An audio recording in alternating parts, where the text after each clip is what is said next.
అంతరాయ తిమిరోపశాంతయే శాంతపావనమచింత్య వైభవం తం నరం వపుషి కుంజరం ముఖే మన్మహే కిమపి తుందిలం మహః శరణం కరవాణి శర్మదం తే చరణం వాణి చరాచరోపజీవ్యం కరుణామసృణైః కటాక్షపాతైః కురు మాం అంబకృతార్థసార్థవాహం శారదా శారదాంభోజవదనావదనంబుజే సర్వదా సర్వదాస్మాకం సన్నిధిః సన్నిధిం క్రియాత్ విమలపటీ కమలకుటీ పుస్తక రుద్రాక్ష శస్తహస్తపుటీ కామాక్షి పక్ష్మలాక్షి కలిత విపంచి విభాసి వైరించి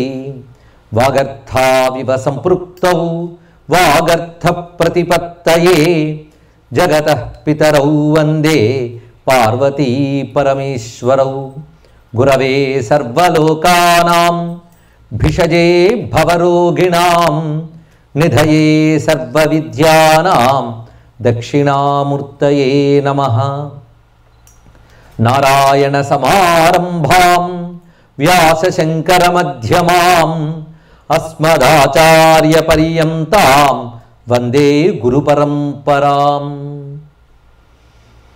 కూజంతం రామ రామేతి మధురం మధురాక్షరం ఆరుహ్య కవితాశాఖాం వందే వాల్మీకికోకిలం సీతారామగుణగ్రామ పుణ్యారణ్య విహారిణౌ నమో విశుద్ధ విజ్ఞానౌ కవీశ్వర కపీశ్వరౌ గోష్పదీకృతవారాసిం మశకీకృత రాక్షసం రామాయణ మహామాలారత్నం వందే అనిలాత్మజం యత్ర యత్ర రఘునాథ కీర్తనం తత్ర తత్ర కృతమస్తకాంజలిం బాష్పవారి పరిపూర్ణలోచనం మారుతిం నమత రాక్షసాంతకం వామే భూమిసుతా పురశ్చ హనుమాన్ పశ్చాత్ సుమిత్రాసుతః శత్రుఘ్నో భరతశ్చ పార్శ్వదళయోః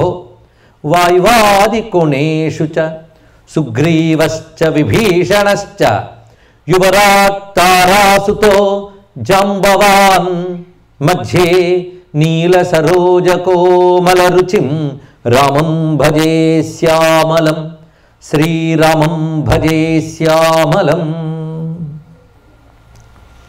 రామాయ రామభద్రాయ రామచంద్రాయ వేధసే రఘునాథాయ నాథాయ సీతాయాః పతయే నమః శివాయ గురవే నమః శివాయ గురవే నమః శివాయ గురవే నమః శ్రీమాత్రే నమః శ్రీమాత్రే నమః శ్రీమాత్రే నమః శ్రీ విష్ణు రూపాయ నమః శివాయ శ్రీరామ జయ రామ జయ జయ రామ శ్రీరామ జయ రామ జయ జయ రామ శ్రీరామ జయ రామ జయ జయ రామ శ్రీ హనుమాన్ జయ హనుమాన్ జయ జయ హనుమాన్ నమో మహద్భ్యో ఋషిభ్యో గురుభ్యో నమః జాంబవత్ సుగ్రీవ హనుమత్ సీతా లక్ష్మణ భరత శత్రుఘ్న పరివార సమేత శ్రీరామచంద్ర పరబ్రహ్మణే నమో నమః ఓం నమో భగవతే రఘునందనాయ రక్షోఘ్నవిశదాయ మధుర ప్రసన్నవదనాయ అమిత తేజసే బలాయ రామాయ విష్ణవే నమః. ఈ మందిరంలో వెలసి అనుగ్రహిస్తున్న దేవతలందరికీ నమస్కరించుకుంటూ సీతారామాంజనేయమయమైన ఈ సభా సదస్సుకి సమనీయ నమస్సులు సమర్పణ చేసుకుంటూ ఆత్మీయులైన బే ఏరియా తెలుగువారి సమక్షంలో మళ్ళీ ఈ ఏడాది ఒక సప్తాహ యజ్ఞాన్ని మనం చేసుకుంటూ ఉన్నాం. ఈసారి ఇక్కడ ఎంచుకున్న అంశం ఒక నూతనమైనది. ఇందులో రాముడు నూతనుడు కాడు కానీ విషయం నూతనమైనది. శ్రీరామ కర్ణామృతం. కొంతమందికి అయితే పేరు కూడా తెలియదు. ఒక అరుదైన గ్రంథం. అరుదైన గ్రంథం చెప్పినప్పుడు అనేక చిక్కులు ఉంటాయి చెప్పేవాడికి. ఎందుకంటే తెలియంది చెప్తే ఒక బాధ, తెలిసింది చెప్తే మరొక బాధ. తెలియని చెప్తే ఏమీ తెలియని చెప్పారండి అంటారు, తెలిసింది చెప్తే బాగా తెలిసిందే చెప్పారు కదండి. ఇప్పుడు తెలిసి తెలియంది ఏదో చెప్పుకోవాలి మనం. ఈ కర్ణామృతం అనే పేరుతో మనకి ప్రసిద్ధి చెందినది కృష్ణకర్ణామృతం ఒకటి ఉన్నది, చాలామందికి తెలుసు. మధురమైన శ్లోకాలు. ఒకవేళ పేరు తెలియకపోయినప్పటికి కూడా అందులో శ్లోకాలు చాలామందికి తెలుసు. కరారవిందేన పదారవిందం ముఖారవిందే వినివేశయంతం కానీ, కస్తూరి తిలకం లలాట పలకే కానీ, ఇలాంటి కృష్ణకర్ణామృతాన్ని లీలాసుకులు వారు తపస్సు చేసి అనుభూతి పొంది అనుభూతితో ఆవిష్కరించారు. మరొక కర్ణామృతం ఉంది, ఒక అత్యద్భుతమైన గ్రంథం అది. అది శివకర్ణామృతం. ఇది రచించిన వాడు అప్పయ్య దీక్షితులు. ఆయన మళ్ళీ శంకరాచార్యుల యొక్క మరొక అవతారం అన్నారు కంచి పరమాచార్య చంద్రశేఖర సరస్వతి స్వామివారు. అంత మహానుభావుడు అద్భుతమైన గ్రంథాన్ని రచించాడు. 360 పైన శ్లోకములతో శివకర్ణామృతమని శివతత్వాన్ని గొప్పగా ఆవిష్కరించారు. ఇది రామకర్ణామృతం. ఒక లెక్కలో చూస్తే రామకర్ణామృతం రెండింటికంటే ముందుంది. ఈ రామకర్ణామృతం ఎవరు రచించారు అనేది పెద్ద ప్రశ్న. ప్రసిద్ధిగా తెలుస్తున్నది మాత్రం ఆదిశంకర భగవత్పాదుల వారు రామకర్ణామృతం రచించారు అని.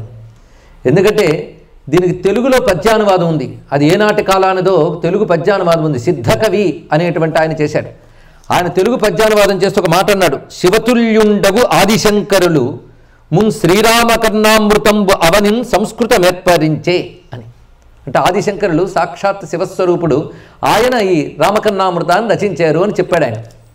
సాహితీవేత్తలు కొంతమంది అంగీకరించవచ్చు, అంగీకరించకపోవచ్చు, వాళ్ళ చర్చలు అలా పెడదాం. కానీ గ్రంథం మాత్రం చదివితే మిగిలిన రెండింటిలో మనకు భక్తి ఉపాసన ప్రధానంగా కనబడతాయి. కానీ రామకర్ణామృతంలో యోగశాస్త్ర రహస్యాలు, మంత్రశాస్త్ర సంకేతాలు, విశేషమైన అంశాలు చాలా ఉన్నాయి.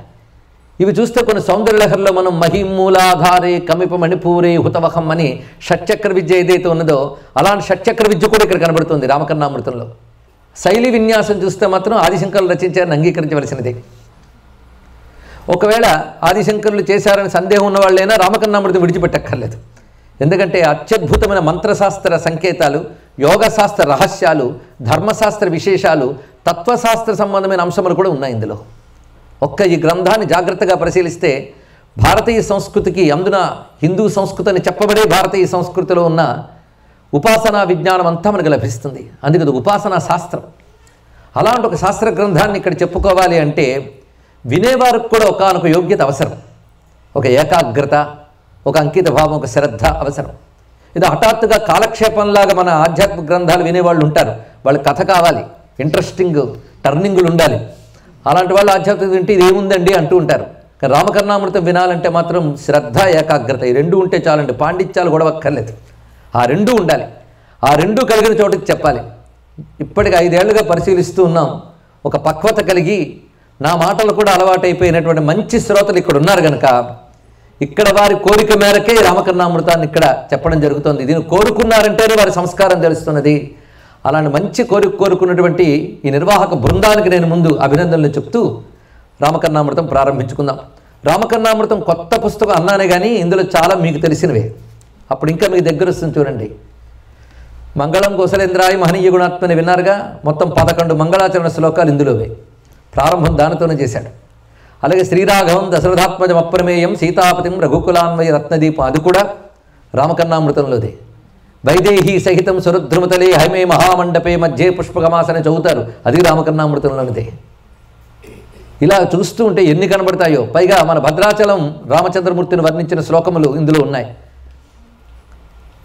వామాంక స్థిత జానకీ పరిళ సత్కోదండ దండంకర, అది ఈ గ్రంథంలోది. అంటే బాగా మనకు తెలిసినదే, అది ఇందులోనే ఇప్పుడు తెలిసింది, అంతే విశేషం. ఇంకా రమ్యమైన అంశములు ఎన్నెన్ని కనబడతాయి దీంట్లో. అలాగే అమ్మవారి తలంబరాల ఘట్టం, సీతారాముల తలంబరాల ఘట్టం చాలామందికి తెలుసు. జానక్యా కమలామలాంజలి పుట్టే యా పద్మరాగాయితాహ, అది కూడా ఈ గ్రంథంలోదే. దీన్ని బట్టి మనం వేదవేద్యే పరీపుంసి జాతే దశరథాత్మజ, ఇది కూడా కొంతమందికి తెలుసు, ఇది కూడా ఈ రామకర్ణామృతంలోనివే. ఇలాగ అలాగే రామరక్షా స్తోత్రం బుధకౌశికముని రచించిన దాంట్లో అనేక శ్లోకములు, ధ్యాన శ్లోకములు ఇందులోంచి ఆయన గ్రహించారు. ఇది కూడా విశేషమైన అంశములు ఇవి. అంతేకాదు రామ ఉపాసనకు సంబంధించిన మంత్రశాస్త్రం కూడా ఉన్నది విశేషంగా. అది కానీ బాగా పరిశీలిస్తే తర్వాత రామకర్ణామృతం చదివితే ఆ మంత్రశాస్త్ర రహస్యాలన్నీ ఇందులో ఉన్నాయి. అందుకే 7 రోజులు ఒక పురాణ కాలక్షేపంగా కాకుండా ఇది ఒక మహాశాస్త్ర విషయాన్ని మనం వింటున్నాం, శ్రద్ధగా వింటే మీకు నాకు కూడా ఇది ఉపన్యాసం కాదు, ఉపాసన అవుతుంది. 7 రోజులు రామదీక్షా ఫలం మన జీవితాన్ని ధన్యం చేస్తుంది. అదేవిధంగా రామాయణ స్మరణంతో జరుగుతుంది. ఇక్కడ రామాయణానికి సంబంధించుకున్న ప్రత్యేక శ్లోకాలు ఉన్నాయి. ఇందులో మొత్తం రామాయణ వైభవాన్ని చెప్తూ ఇక్కడ అలాంటి రామకర్ణామృతం మనం ప్రారంభించుకోబోతున్నాం. ఈ భాగ్యాన్ని కల్పించిన పరమేశ్వరుడికి నమస్కారం చేసుకుందాం. అయితే ఇందులో యోగం కూడా చెప్పబడుతోంది. కుండల్ని యోగం అంతా ఏ చక్రములో రాముణ్ణి ఎలా ధ్యానించాలని, ఇదే విషయం మనకి శ్రీ విద్యలో కూడా ఉంది. ఏ చక్రములో ఎలా ధ్యానించాలి అని. అదే విషయం శివ ఉపాసన చేసే వాళ్ళకైతే శైవ శాస్త్ర గ్రంథాల్లో ఒక్కొక్క చక్రంలో ఎలా శివుని ఉపాసించాలో ఉన్నదండి. ఇదే విషయం విష్ణు తంత్రాల్లో విష్ణు ఉపాసన కూడా చెప్పారు. దీన్ని బట్టి చూస్తే ఉపాసనలో విష్ణు, రామ, శివ, శక్తి అనే భేదం ఉందే తప్ప పద్ధతి మాత్రం ఒక్కటే. ఏదైనప్పటికీ కూడా ఈశ్వరుడు ఒక్కడే. ఆ ఈశ్వరుని రామభక్తులు రామ అని ఉపాసిస్తారు, ఇంకోటి శివుడు అంటారు, అమ్మవారు అంటారు. ఏదైనా జరిగే తంతు మాత్రం ఒకటే. ఇప్పుడు మనకి రామ అనే భావనతో ఆ పరబ్రహ్మాన్ని మనం ఉపాసన చేస్తున్నాం. అందుకే ఒకవైపు సౌందర్యలహరి వస్తూ ఉంటుంది, లలితా శాస్త్రం వస్తుంది, విష్ణు శాస్త్రం వస్తూ ఉంటుంది, అన్నీ ఉంటాయి. అలాంటి రామతత్వ రహస్యాన్ని చెప్పుకుంటున్నాం. ప్రధానంగా హిందూ ధర్మాన్ని 3 భాగాలుగా మనం విభజన చేసుకోవచ్చు. అది తెలిస్తే తెలుస్తుంది. దీన్ని బట్టి రామాయణాన్ని ఎలా చూడాలని ఫోకస్ మనం పెట్టుకున్నట్లయితే రామకర్ణామృతం చెప్పడం సులభం. హిందూ ధర్మం 3 భాగాలుగా ఉంటుంది. 1 కర్మ, 2 ఉపాసన, 3వది జ్ఞానము. ఈ 3ఏనండి. 3 తప్ప మరొకట్లేదు. ఈ 3 విడివిడి కావు. తీర్థానికి తీర్థం, ప్రసాదానికి ప్రసాదంలాగా కర్మ వేరండి, జ్ఞానం వేరండి అని అంటే వాడి 2 అర్థం కాలేదు, మనం అర్థం చేసుకోవాలి. ఇక్కడ కర్మ, ఉపాసన, జ్ఞానము, ఈ 3ఏ సనాతన ధర్మం అంటే, మరొకటి కాదు. కర్మ అంటే చేసే పని. ఈ కర్మ ధర్మమయంగా ఉండాలి. ఇది తెలుసుకోవాలి. ఏది ఎలా ఉండాలో చూడాలి. కర్మ అందరూ చేస్తారు, కానీ ధర్మంగా చేస్తున్నారా లేదో పెద్ద ప్రశ్న. కానీ కర్మ ధర్మంగా ఉండాలి. ఇక ఉపాసన ప్రేమతో సాగాలి. భగవంతుడిపై ప్రేమతో, శ్రద్ధతో సాగాలి. కానీ ఉపాసనకి కావాల్సింది శ్రద్ధ, భావన. భగవంతుడు భావనా విషయం మరొకటి కాదండి. ఇప్పుడు రాముణ్ణి భావిస్తాం కూర్చుంటే, భావించడం తప్ప చూడగలమా? చూస్తే దేవుడు అవుతాడా? కంటికి కనబడేది మనలాంటి ప్రకృతి అవుతుంది, కానీ భగవంతుడు ఎలా అవుతాడు? భగవంతుడు భావించడం తప్ప మరో మార్గం లేదు. భావగ్రాహి జనార్దన, భావగమ్యో మహేశ్వర, భవానీ భావనాగమ్య చెప్తున్నాం కదా. అందుకే భావన తప్ప ఇంకోటి లేదు. కానీ కర్మలో ధర్మం ఉండాలి, ఉపాసనలో భావన ఉండాలి. ఇక జ్ఞానంలో విచారణ ఉండాలి. విచారించడం అంటే మూల కూర్చొని ఏడవడం కాదండి. విచారణ అంటే థింకింగ్, ఆలోచన చేయాలి, మథన పడాలి. ఈ 3ఏ. కనుకనే ధర్మబద్ధంగా కర్మ చేస్తూ, భావనతో ఉపాసన చేస్తూ, బ్రహ్మజ్ఞానాన్ని విచారణ చేస్తూ ఉంటే అదే నిజమైనటువంటి హిందూ ధర్మం. ఇది మనం తెలుసుకోగలిగి చాలా క్లుప్తంగా హిందూ ధర్మం అంటే ఇది. దీనికి సంబంధించిన గ్రంథముల పేరు వేదము. ఆ వేదంలో ఏం చెప్పారో దాన్ని చెప్పడానికి వచ్చినవి పురాణములు. రామాయణం కూడా అలాంటిదే. ఇది పురాణమా వేదమా అంటే ఇతిహాసం, కావ్యం. 2 లక్షణాలు ఉన్నాయి రామాయణానికి, కావ్యం, ఇతిహాసం. కానీ వేదానికి ఏమాత్రం తీసిపోదని మహానుభావుడు వాల్మీకే చెప్పాడు. బాలకాండలోనే రామాయణం వేదసమం అని అంటాడు. మళ్ళీ చివరికి యుద్ధకాండలో కూడా చెప్తాడు రామాయణం వేదమే అని. ఆ మాటనే శంకర భగవత్పాదుల వారు రామకర్ణామృతంలో వేదవేద్యే పరీపుంసి జాతే దశరథాత్మజే వేద ప్రాచేత సాత్ ఆసీత్ సాక్షాత్ రామాయణాత్మన అని తేల్చి చెప్పేశారు. ఇక్కడ వేదమే రామాయణమైంది. ఎందుకంటే వేదం అంత తేలిగ్గా అర్థమయ్యే విషయం కాదు. రామాయణం అర్థమవుతుంది కనుక రామాయణం అర్థం చేసుకుంటే వేదం అంతా తెలిసినట్లే. కనుక వేదములో ఉన్న ధర్మ అంటే కర్మ, ఉపాసన, జ్ఞానం, ఇదేగా వేదం. అదంతా రామాయణంలో ఉందన్నమాట. కనుకనే కొంతమంది రామాయణాన్ని కేవలం ఎలా చూస్తారంటే ఒక ధర్మమయమైన గ్రంథముగా చూస్తారంటే ఇప్పటికీ ఉన్నారు చాలామంది. రామాయణం అంటే వాళ్ళకి ఇష్టమే, కానీ రాముడు అంటే ఏమిటంటే ధర్మబద్ధంగా జీవించిన ఒకానొక పురుషుడు, ఇదే వాళ్ళ అభిప్రాయం. కాదయ్యా, రాముడు సాక్షాన్ మంత్రమూర్తి, తారక బ్రహ్మం. తారక బ్రహ్మం అని రామమంత్రాన్ని తారక మంత్రం అంటారు. ఆ తారక మంత్ర స్వరూపుడు. ఆ కోణంలో చూస్తే రామాయణం అంతా ఉపాసన. రామచంద్రమూర్తిని వివిధ రూపాలతో మనం చూడొచ్చు రామాయణంలో. సౌమ్యంగా కూర్చుని జ్ఞానాన్ని చెప్పే రాముడు మొదలుకొని యుద్ధం చేస్తున్న రాముడు, శబరిని అనుగ్రహిస్తున్న రాముడు, హనుమంతునితో మాట్లాడుతున్న రాముడు, వనవాసం చేస్తున్న రాముడు, పట్టాభిషిక్తుడైన రాముడు, ఇలా ఎందరు రాములు కనబడతారు. ఒక్కొక్క రామమూర్తి ఒక్కొక్క మంత్రాధిదేవత. అదొక రహస్యం. అందుకే ఆ ఘట్టం మనం వినేటప్పుడు దానికి సంబంధించిన మంత్రం ఉపాసన చేసిన ఫలితం వస్తుంది. ఆ రహస్యాలన్నీ కూడా ఉపాసనాపరంగా చెప్తారు. ఇక రామ, అది ఆత్మారామ. రామతత్వం ఏమిటయ్యా అంటే ఆత్మతత్వమే రామతత్వము. అది అవగతం కావాలి. అది 3వ కోణం, తాత్విక కోణం. అందుకే ధర్మ, ఉపాసన, తత్వము 3 కోణముల్లో రామాయణాన్ని పరిశీలించాలి. ఆ 3 కోణాలు ఎలా చూడాలో రామకర్ణామృతం మనకు తెలియజేస్తుంది. ఇది చదివి రామాయణం కానీ చదివితే రామాయణ రసం మరింత మనం ఆస్వాదించగలం. రామాయణం చదివి ఇది కానీ చదివితే రాముడు భగవంతుని మన హృదయంలో కూర్చుంటాడు. కనుక ఈ రెండు ఒకదానికొకటి పరస్పర అనుబంధం. పైగా రామాయణాలు ఎన్నున్నాయి. వాల్మీకి ఆదికవి, మొత్తం కావ్యాలకి ఆదికవే, రామాయణానికి కూడా ఆది ఆయనే. అతడు ఎన్ని రామాయణాలు ఉన్నాయని తెలుసా మీకు? మొత్తం 18 పురాణాల్లో రామాయణాలు ఉన్నాయి. అంటే 18 రామాయణాలు ఉన్నాయి. 18 పురాణాల్లో ఉందండి రామకథ. ఇది కాకుండా భారతంలో రామకథ ఉంది. అరణ్య పర్వంలో మార్కండేయుడు ధర్మరాజుకు రామకథ అంతా చెప్తాడు. ధర్మరాజు విని ఆనందిస్తాడు. అప్పటికే రామకథ అనేక ప్రచారాలు పొందింది ద్వాపర యుగానికే. అందుకే హనుమంతుడు కనబడడం భీముడికి అరణ్య పర్వంలో మనకు కనబడుతున్న మరొక అంశం. ఇది కాకుండా భాగవతంలో 9వ స్కంధంలో 9వ స్కంధంలో మహానుభావుడు సుఖయోగీంద్రుడు వారు రామాయణాన్ని పరీక్షిత్తుకి వివరించారు. అక్కడ కూడా రామకథ కనబడుతుంది. ఇలాగా వాల్మీకి తర్వాత వ్యాసుడే పురాణాల్లో భారతంలో భాగవతంలో రచించాడు. ఆ తర్వాత ఎంతమంది రచించారు రామాయణం లెక్కలేనంతగా. సంస్కృతంలోనే కాళిదాసు కూడా రామకథ రాయాలనేటువంటి పరమ ఉపలాటంతోనే రఘువంశాన్ని రచించి మనకు అనుగ్రహించాడు.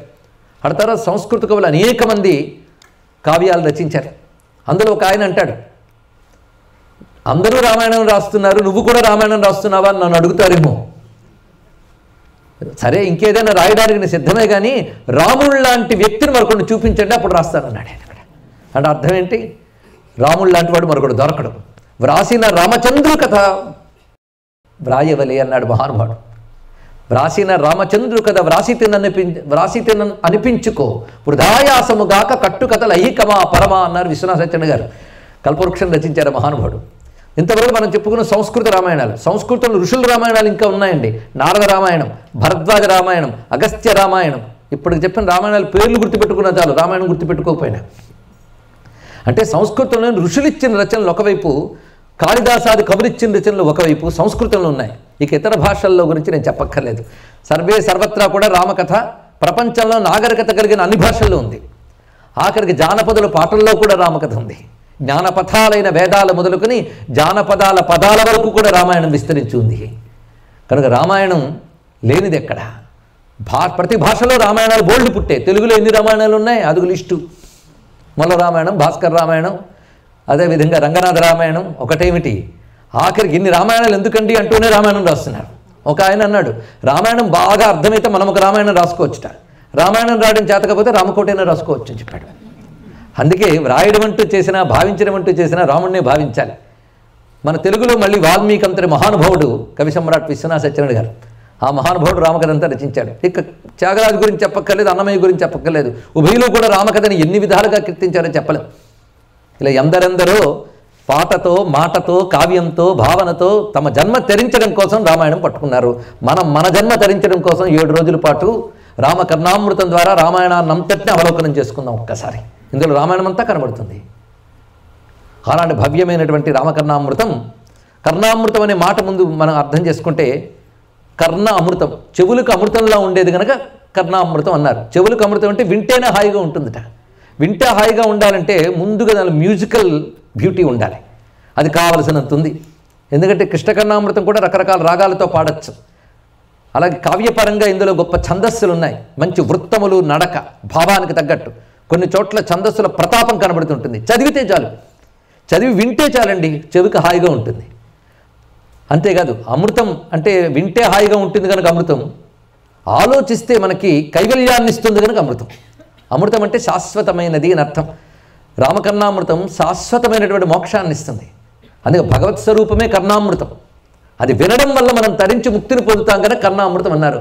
అందుకని ఈ సినిమా పాట విన్నా అప్పటికి బాగుంటుంది, అది కూడా కర్ణామృతం అనకూడదు.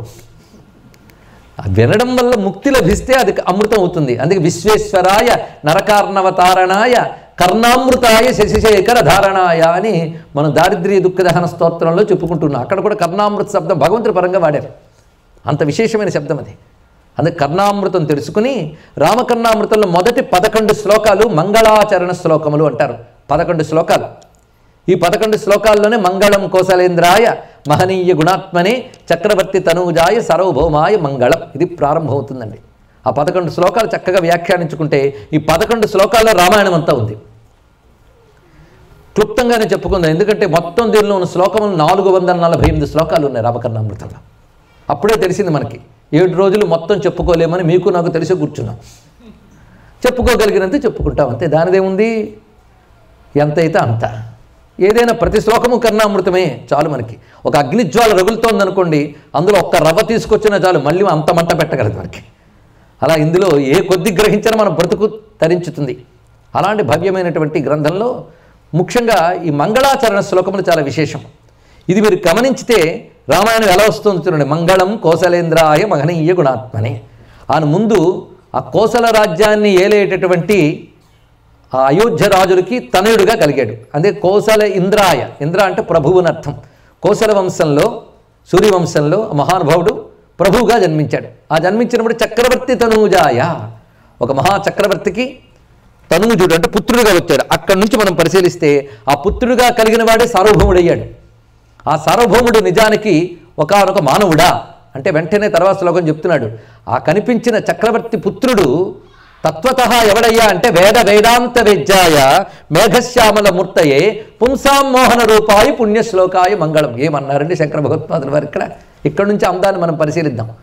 వేద వేదాంత వేద్యాయ, ఈయన కేవలం ఒక దశరథునికి పుత్రుడు మాత్రమే కాదయ్యా, ఈయన వేదము చేత వేదాంతము చేత నిరూపింపబడే పరమాత్మ ఇతడు. ఈ మాట మనం తేలిగ్గా చదివేస్తాం కానీ భావం తేలిగ్గా లేదండి. ఒక్కసారి దాని ఇంప్లికేషన్ ఆలోచించి మనం చెప్పాలి. ఇక్కడ వేదము చేత వేదాంతము చేత ప్రతిపాదింపబడేవాడు రాముడు. వేదములో ప్రధానంగా కర్మ, ఉపాసన, జ్ఞానం అని 3 భాగాలు ఉంటాయన్నాం. ఉపాసన కొందరు కర్మ కింద వాడతారు, కొందరు జ్ఞానానికి వాడతారు. అందుకే సెంటర్లో పెట్టారు దాన్ని. ఉపాసన కూడా ఒక విధంగా కర్మేనండి. దానికి జపం ఉంది, యంత్రం ఉంటుంది, తంత్రం ఉంటుంది, కర్మేగా. మరి దాన్ని విడిగా ఎందుకు చేశారంటే అది కర్మగా ఉంటూనే మనకు జ్ఞానానికి సహకరిస్తుంది కనుక దానికి మధ్యలో విడిగా పెట్టారు. కానీ ఈ కర్మకాండలో ఆయన యజ్ఞరూపుడే ఉంటాడు, ధర్మరూపుడే ఉంటాడు. కర్మకాండలో ధర్మము యజ్ఞము ఉంటుంది. ఉపాసనాకాండలో తాను ఉపాస్య దైవముగా ఉంటాడు. జ్ఞానకాండలో ఆయన పరబ్రహ్మగా కనిపిస్తాడు. కనుక వేద వేదాంత వేద్యాయ, ఈ రెండిటి చేత తెలియబడేటువంటి యజ్ఞస్వరూపుడు జ్ఞానస్వరూపుడు అయినటువంటి వాడు అతడే. ఆయన ఎలా వచ్చాడు? వేదము వేదాంతం చెప్పే పరబ్రహ్మకు రూపం లేదండి. రూపం లేనివాడు, నామం లేనివాడు. ఆ నామరూపాలు లేని వేదాంత వేద్యుడైన తత్వము ఒక రూపం స్వీకరించి వచ్చాడు. ఆ రూపం ఎలా ఉంది? మేఘశ్యామల మూర్తయ్యే. ఎంత అద్భుతంగా కంటిన్యూటీ చూడండి. మేఘశ్యామల మూర్తయ్యే, నీలమేఘ కాంతితో అవతరించాడు ఆయన. ఆ అవతరించిన రూపం ఎలా ఉన్నది? పుంసామోహన రూపాయ. ఆ రూపము పుంసామోహన రూపము. పుంసామోహన రూపం అంటే పురుషులకు కూడా మోహము కలిగించేటువంటి రూపము అని చాలామంది అనువదించారు. అంతకుమించి పొరపాటు మరొకటి ఉండదు. పుంసామోహన రూపం అంటే మగాళ్ళకు కూడా మరులు గొలిపేవాడు అని ఒక ఆయన పాటలో కూడా రాశాడు. మగవారినైన మరులు గొలుపు మరో మరుడు అని రాశాడు ఆయన. ఆహా ఎంత అందమండి అని. వీళ్ళకి సంప్రదాయం తెలియదని మనకు అర్థమైంది. ఏకైకం అక్షరం పుంసాం మహాపాతకనాశనం అని విన్నారు కదా ఎప్పుడైనా? అంటే రామాయణంలో ఒక్క అక్షరం చదివినా పాతకం పోతుంది. ఎవరికి? పుంస అంటే పురుషులకి. అంటే ఆడవాళ్ళు చదివితే పాపం పోదా? ఇక్కడ పురుషుడు శబ్దానికి అర్థం తెలుసుకోవాలి. శాస్త్ర పరిభాషలో పురుషుడు అంటే జీవుడు, ఇది తెలుసుకోవాల్సింది. పురే శయనం కరోతీతి పురుష అన్నాడు. శరీరం అనే పురములో ఉండేవాడిని పురుషుడు అంటారు. అలాంటి సర్వజీవులకి మోహనం కలిగించేటువంటి రూపం కనుక సర్వజీవ మనోహరుడు అని దీని యొక్క అర్థం. అప్పుడే రామాయణం తగులుతాం చూడండి. అంటే ఈ శ్లోకాలు నెపం పెట్టుకుని మళ్ళీ రామాయణం చెప్పుకుంటున్నాం మనం ఏదోలాగా. హనుమంతుడు రాముడి గురించి చెప్తూ సుందరకాండలో గొప్ప మాట చెప్తాడు. రామ కమలపత్రాక్ష సర్వసత్వ మనోహర రూపదాక్షిణ్య సంపన్న ప్రసూతో జనకాత్మజే అనొక మాట చెప్పాడు అక్కడ. రామ కమలపత్రాక్ష సర్వసత్వ మనోహర, అక్కడ ఆ మాట అన్నాడు. సత్వములంటే జీవులు ప్రాణులు, సర్వసత్వ మనోహరుడు అంటే అందరికీ మనోహరుడైన రూపము అన్నారు. ఒక అందమైన మగాడు మగవాళ్ళకే లేదా మనుషులకే ఆనందం కలిగిస్తాడే తప్ప జంతువులందరికీ ఆనందం కలిగిస్తారండి. కానీ రాముడు అలా కాదు, సర్వ ప్రాణులకి మనోహరుడు. ఇది పరిశీలించాలంటే మళ్ళీ రామాయణం చూడాలి. చెప్పిన ప్రతిదానికి రామాయణం ప్రమాణం మనకి. సరిగ్గా విశ్వామిత్రుడి వెంట యాగరక్షణకి రామచంద్రమూర్తి బయలుదేరాక సిద్ధాశ్రమం హిమాలయాల్లో ఉన్నది. అక్కడ యజ్ఞం రక్షణ పూర్తయిపోయింది. మారీచ సుబాహుల్ని సంహరించాడు. యజ్ఞరక్షణ పూర్తయిపోయిన తర్వాత మిథిలా నగరానికి తీసుకువెళ్ళాడు విశ్వామిత్రుల వారు. ఆ మిథిలా నగరానికి బయలుదేరుతూ సిద్ధాశ్రమం నుంచి ఋషులతో పాటు రాముడు వస్తూ ఉంటే ఆ సిద్ధాశ్రమంలో ఉన్నటువంటి పక్షులు మృగములు కూడాను రాముడిని విడిచిపెట్టలేక బయలుదేరిపోయాట. ఆ విషయం వర్ణిస్తాడు బాలకాండలో వాల్మీకి. జాగ్రత్తగా చదివితే అందాలన్నీ తెలుస్తాయండి. పక్షులు మృగములు కూడా రాముడిని విడిచిపెట్టలేక వెంట వస్తున్నాయట. అప్పుడు వాటిని అక్కడ నిలబెట్టడానికి విశ్వామిత్రుడికి తలప్రాణం తోక్కొచ్చినట, రాకుండా ఆపడానికి. అలా వాటిని ఏదో బతిమాలి బామాలి తపశ్శక్తి ఉపయోగించి మీరు ఇక్కడే ఉండండి అని చెప్పి అప్పుడు రాముడిని తీసుకెళ్ళండి. అంటే అవి కూడా బయలుదేరిపోయింటే అర్థం ఏంటి? రాముడు సర్వజీవుల్ని ఆకర్షించగలిగేటువంటి పరతత్వము, అనగా సర్వజీవులలో ఆత్మగా ఉండేటువంటి భగవానుడు. అది చెప్తున్నాడు ఇక్కడ. అంతర్యామి అయి ఆత్మగా ఎవడైతే సర్వభూతముల యందు ఉన్నాడో ఆయనే రాముడై అవతరించాడు. అందుకే అహమాత్మా గుడాకేశ సర్వభూతాశయ స్థిత అహమాదించ మధ్యంచ భూతానామంత ఏవచ అన్నాడుగా భగవద్గీతలో. సర్వహృదయముల్లో ఆత్మరూపంగా ఉన్నటువంటి వాడిని నేనే. సర్వస్య చాహం హృది సన్నివిష్ట, గీతలో వాక్యములివి. ఈశ్వర సర్వభూతేషు హృద్దేశే అర్జున తిష్టతి. అలా ఈశ్వరుడి సర్వహృదయముల్లో ఉన్నవాడే పరిత్రాణాయ సాధూనాం వినాశాయ దుష్కృతాం ధర్మ సంస్థాపనార్థాయ సంభవామి యుగే యుగే అన్నాడు. అలాంటి నేనే అవతరిస్తాను. నాకు పుట్టుక లేదు, పెరగడము నశించడం అంతకంటే లేదు. కానీ ధర్మరక్షణ కోసం, ఉపాసకుల్ని రక్షించడం కోసం నన్ను నేను పుట్టినట్లుగా పెరిగినట్లుగా నాకంటూ కథని మాయని నా అధీనంలో పెట్టుకుని చేస్తానని చెప్పాడు స్వామి. ఇది అవతారతత్వం. ఆ అవతారతత్వం అంతా ఒక్క శ్లోకంలో చెప్పారు శంకరులు ఇక్కడ. వేద వేదాంత వేద్యాయ అంటే ఆత్మ, పరమాత్మ. ఆ పరమాత్మ మేఘశ్యామలమూర్తయే పుంసాం మోహన రూపాయ, అందమైన రూపాన్ని తీసుకున్నాడు. అంటే నిర్గుణ బ్రహ్మము సగుణ బ్రహ్మముగా ఎలా వచ్చినదో చూపిస్తున్నాడు ఇక్కడ. ఈ శ్లోకంలో అంత రమణీయమైనటువంటి భావన ఉన్నది. కనుక చక్రవర్తి తనూజుడుగా వచ్చినటువంటి దశరథ పుత్రుడైన రాముడు వేద వేదాంచుడైన పరబ్రహ్మమయ్య, ఆయన అవతరించాడు ఇక్కడ. ఇది దీని యొక్క భావం. సరిగ్గా అయోధ్యకాండలో మరొక మాట కనబడుతుంది రామాయణంలో. రాముడు రథం మీద వెళుతూ ఉంటే అయోధ్యవాసులందరూ కూడాను మార్గానికి ఇరువైపులా కొందరు సౌధాల మీద నిలబడి కొందరు రాముడిని చూస్తూ ఉంటారట. ఆయన అక్కడ వస్తూ ఉంటే ఇక్కడ నుంచి చూస్తుంటారు, దగ్గరకు వచ్చినప్పుడు చూస్తారు, దాటి వెళ్ళిపోతున్నా చూస్తూ ఉంటారు, కానీ మళ్ళీ తల వెనక్కి తిప్పుకోరట. అలా ఉండిపోతారు రాముడిని చూస్తూ.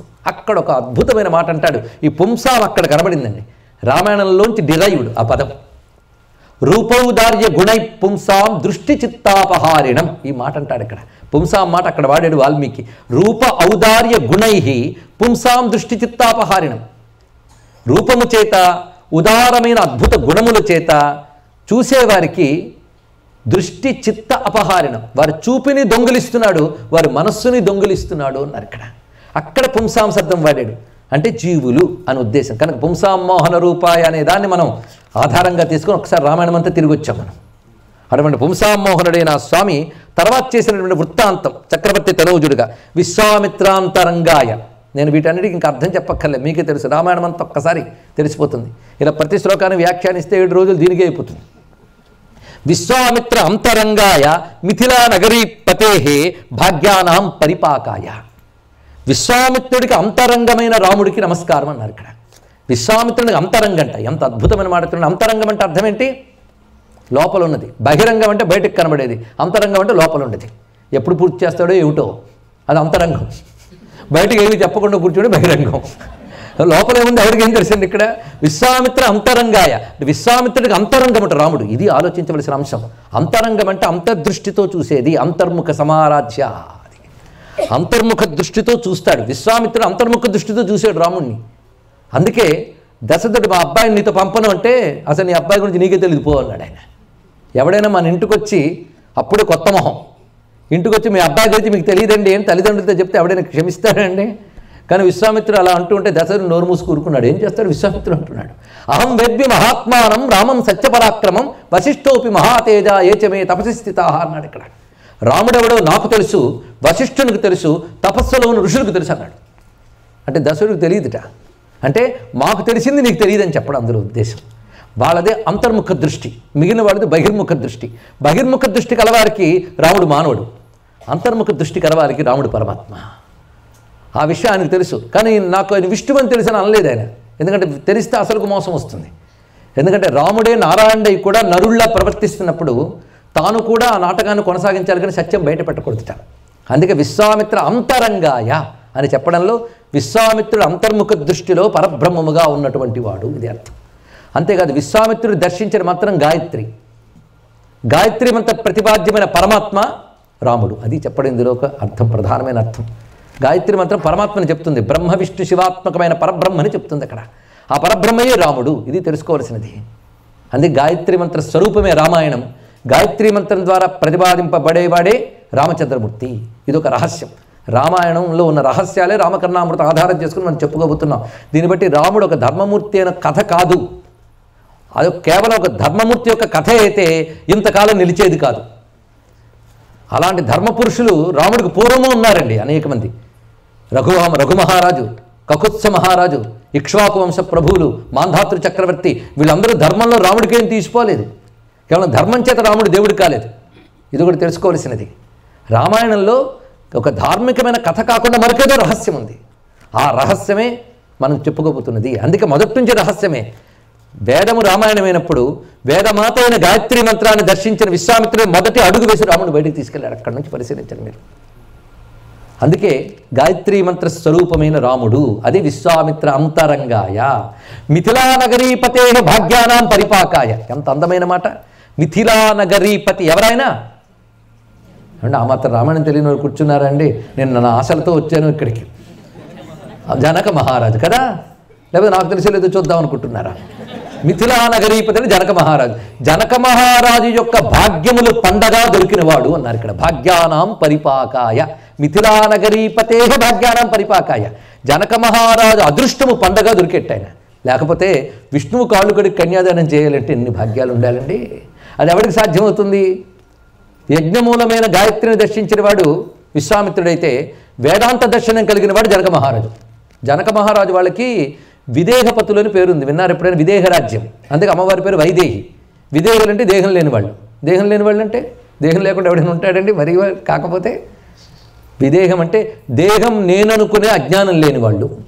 ఇది వేదాంత భాష. దేహం నేననుకునే అజ్ఞానం ఉంటే అది బంధం. దేహాత్మ భ్రాంతి వదిలిస్తే మోక్షం. అది మీకు అర్థమవుతుంది. ఎందుకంటే గజేంద్ర మోక్షం ఇక్కడ చాలా చెప్పానని నాకు తెలుసు. అక్కడ దీని గురించి చెప్పుకున్నాం. ఆ దేహాత్మ భ్రాంతి వదిలిపెట్టాలి. అది విడిచిపెట్టిన వాళ్ళని ఆత్మజ్ఞానులు అంటారు ఇక్కడ. ఆత్మజ్ఞానులు విదేహరాజులు. అలాంటి విదేహరాజు భాగ్యం పండితుట. అంటే ఆ వేదాంత విద్య తత్వాన్ని ఆయన రూపంతో చూసి కాళ్ళు గడిగాడు. అది ఆయన యొక్క భాగ్యం అని వివరిస్తూ పితృభక్తాయ సతతం భ్రాతృభిస్సహ సీతయా నందితాఖిల లోకాయ రామచంద్రాయ మంగళం. తర్వాత మాట చూడండి. మిథిలానగరీపతి భాగ్యం అంటే కళ్యాణ ఘట్టాన్ని ప్రతిపాదించాడు. ఆ తర్వాత జరిగిందండి పితృభక్తాయ. తండ్రి అంటే చాలా భక్తి. అందుకే ఆ తండ్రి దగ్గర అయోధ్యలో అన్నదమ్ములతో కలిసి హాయిగా ఉన్నాడు కొంతకాలం. ఆ తర్వాత త్యక్త సాకేతవాసాయ చిత్రకూట విహారిణి. సాకేతవాసాన్ని విడిచిపెట్టి చిత్రకూట పర్వతానికి వెళ్ళాడు. అంటే అరణ్యవాసానికి ప్రారంభమైంది. సేవ్యాయ సర్వయమినాం ధీరోదాత్తాయ మంగళం. అందరూ మునుల చేత సేవించబడ్డాడు. ఎక్కడ? అరణ్యవాసంలో.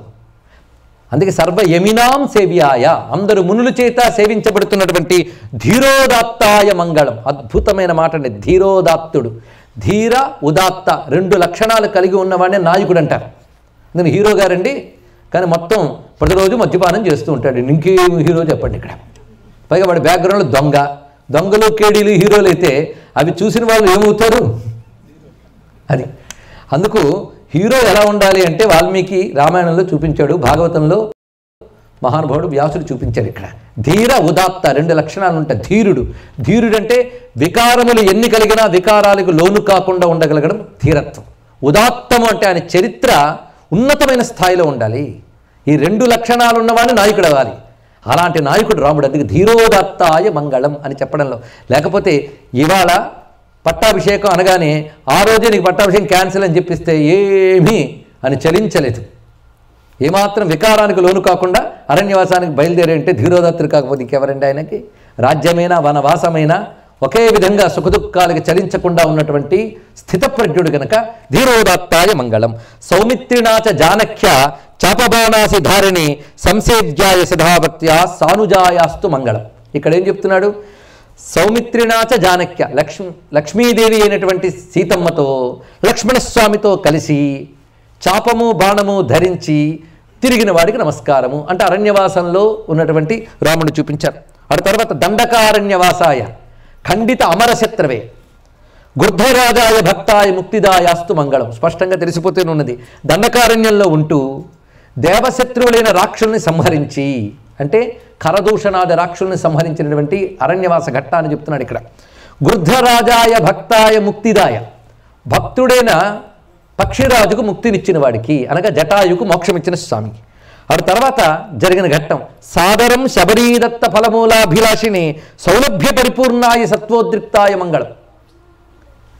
సాదరముగా శబరి ఇచ్చిన ఫలములు మూలములు స్వీకరించినటువంటి రామునికి నమస్కారం అంటూ తర్వాత ఒక మాట అన్నాడు, సౌలభ్య పరిపూర్ణాయ సత్వోద్రిక్తాయ మంగళం. ఇందులో ఒక్కొక్క వరుడండి చాలా బలం.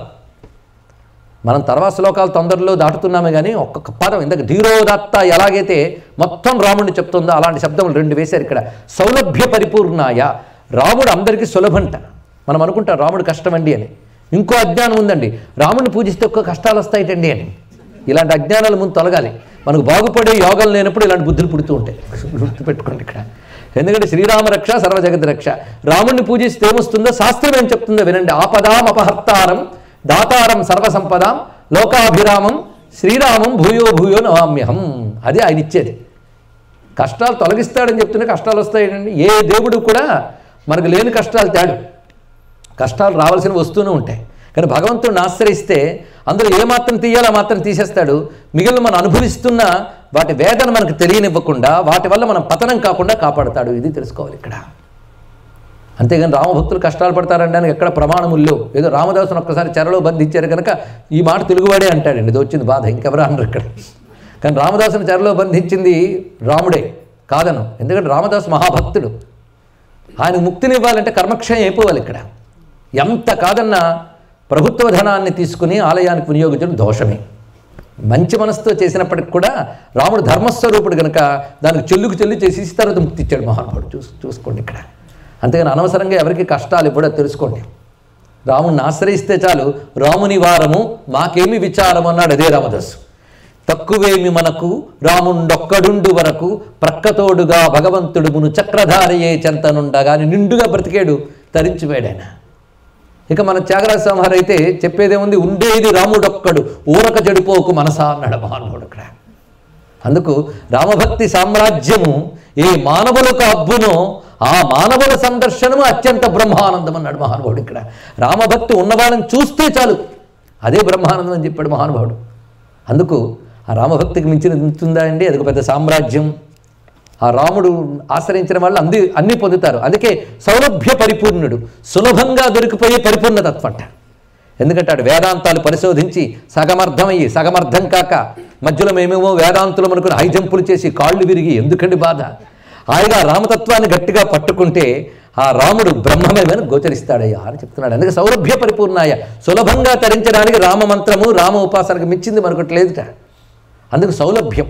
రాముడు అంత సౌలభ్యం మీరు ఒక్కసారి ఆలోచించండి. కనబడుతున్న అందమైన అంశం, రాముడు తనను ఆశ్రయించిన భక్తులు ఎవరు తెలుసుకుని తాను వాళ్ళ వద్దకు వెళ్ళాడు, ఎవరు ఆయన వద్దకు వెళ్ళలేదు.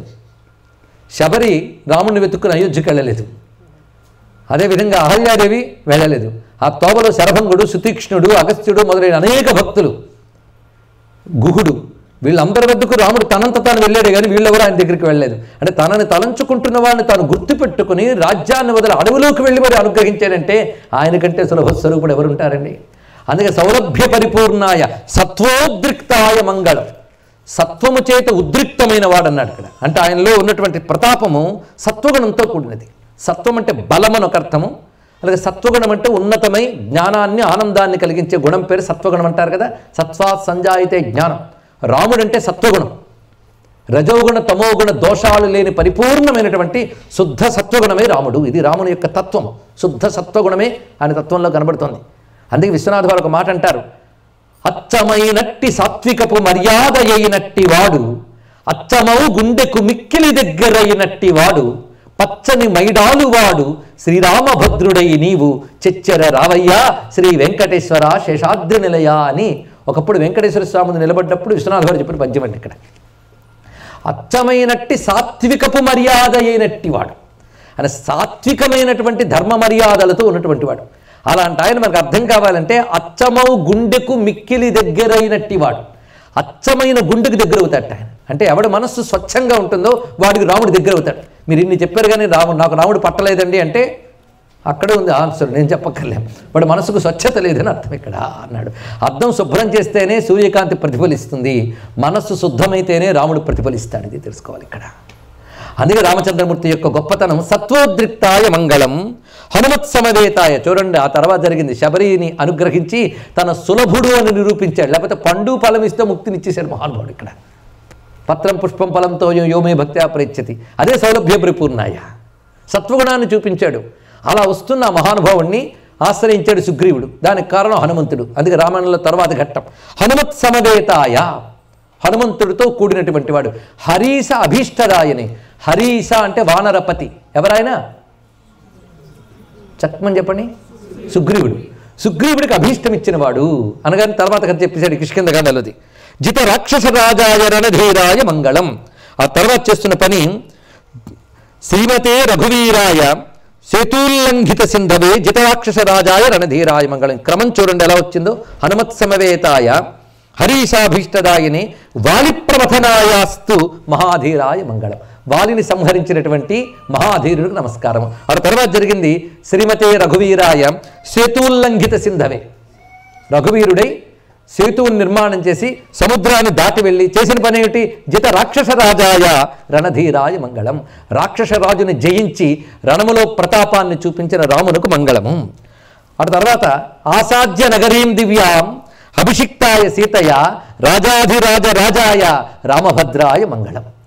ఆసాధ్య నగరీం దివ్యాం. ఆ తర్వాత తన దివ్యమైన నగరికి వచ్చి సీతమ్మతో కలిసి అభిషిక్తుడై, అభిషిక్తాయ సీతయ, సీతమ్మతో అభిషేకం పొందిన రాజాధిరాజ రాజాయ, రాజులకే రాజైన రామభద్రునికి నమస్కారము. విభీషణ కృతే ప్రీత్య విశ్వాభీష్టప్రదాయనే. విభీషణ్ణి అనుగ్రహించి సమస్త విశ్వానికి అభీష్టములు చేసేటువంటి జానకీ ప్రాణనాథాయ సదా రామాయ మంగళం. మొత్తం రామాయణం అయిపోయిందండి. కొద్దిసేపట్లో మంగళాచరణం నా పేరుతో ఆయన కోసలేంద్రుడై చక్రవర్తి తనూజుడిగా పుట్టింది మొదలుకొని చిట్ట చివరికి పట్టాభిషిక్తుడై జానకీ ప్రాణనాథుడై ఉన్నటువంటి పట్టాభిరామ తత్వం వరకు మొత్తం చెప్పబడింది రామాయణం. 11 మంగళాచరణ శ్లోకాల్లో మొత్తం రామాయణాన్ని చెప్పిన ఆదిశంకర భగవత్పాదుల వారికి నమస్కారం చేసుకున్నాం. ఇక్కడ ప్రారంభంలోనే రామాయణం మొత్తం చెప్పేశాడు మహానుభావుడు. అది ప్రత్యేకత. ఇదే పరబ్రహ్మమిదే రామకథ శతకోటి విస్తరము సర్వపుణ్య ఫలము అన్నాడు అన్నమయ్య. అంటూ చిన్న చిన్న శ్లోకాల్లోనే మొత్తం రామాయణం చెప్పేశాడండి ఆయన. రాజీవనేత్రాయ రాఘవాయ నమో సౌజన్య నిలయాయ జానకీశాయ దశరథ తనూజాయ తాటక దమనాయ.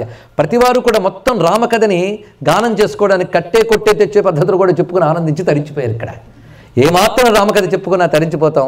మంగళాచరణ శ్లోకాల్లో రామకథ చెప్పబడి ఇప్పుడు ఆశ్వాసాలు ప్రారంభమవుతున్నాయి. కొన్ని శ్లోకాలు మనం చెప్పుకుంటూ ఇందులో గమనించవలసిన ప్రధానమైన అంశం ఏమిటి అంటే, ఈ 7 రోజులు ఒక పాఠంలా పెట్టుకుని ఎన్ని రకాల రామమూర్తులను చూశారో మీకు మీరు గుర్తుపెట్టుకుంటే సరే. గుర్తుపెట్టుకోవడానికి మీ పద్ధతులు మీరు అవలంబించండి. నేను చెప్పను. రాసుకుంటారో చర్చ చేసుకుంటారో, ఇక్కడ కాదు అయ్యాక చర్చ చేసుకుంటారో గుర్తుపెట్టుకుంటారో. ఎన్ని రాముళ్ళు వస్తారో అందులోనే ఆ రామమూర్తిని ఉపాసన చేయవలసిన పద్ధతులు. ఇక్కడ మీరు శ్రద్ధగా వింటున్నప్పుడు కూడా వర్ణన వస్తుంది. ఒక్కసారి రాముడు ఎలా ఉన్నాడో వర్ణిస్తాడు. ఒక్కొక్కసారి వర్ణన వింటూ ఉంటే మన హృదయంలో మూర్తి మెదులుతుందండి. భగవంతుడు మనకు ఆ గుణం ఇచ్చాడు. ఏదైనా వింటూ ఉన్నా లేదా చదువుతూ ఉన్నా మనస్సులో అదంతా మెదులుతుంది. అదే భగవద్విషయం వింటూ చదువుతూ మనసులో మెదిలింది అనుకోండి, అది ధ్యానం అవుతుంది. ఇది తెలుసుకోండి. ఇక్కడ అది ధ్యానం అయిపోతుంది, ఉపాసన అయిపోతుంది.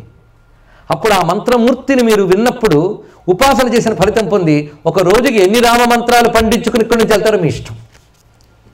అలాంటి రామమూర్తుల వర్ణన ఉంది ఇక్కడ. ఈ వర్ణన ఒక పొయిట్రీ అనుకోకుండా ఒక మెడిటేషన్ అనుకుని విందాం. సిద్ధమే కదా? అలాంటి వర్ణనలు వస్తూ వెళదాం.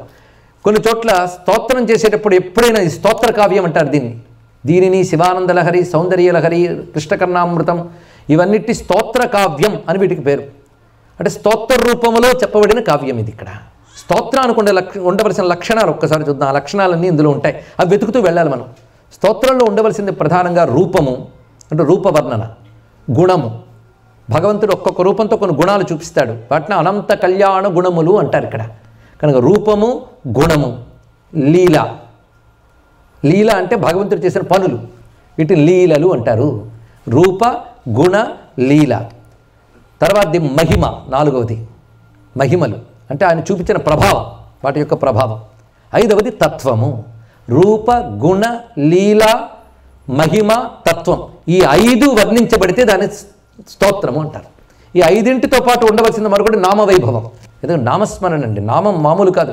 ఇవాళ మన జన్మ ఎంత ధన్యమంటే రామా రామా అని ఎన్ని మార్లు విన్నారో మీరు, నేను ఎన్ని మార్లు అన్నానో. మన బ్రతుకు ధన్యమైపోయింది. ఇంకేం కావాలి ఇక్కడ? మంత్రం ఒకటి ఉంటుంది, రామ మంత్రం. రామనామం ఒట్టి పేరు కాదు, మంత్రం. మన నామాలని నామాలని అంటారు, భగవన్ నామాలని మంత్రాలు అంటారు. అది తెలియాలి ఇక్కడ.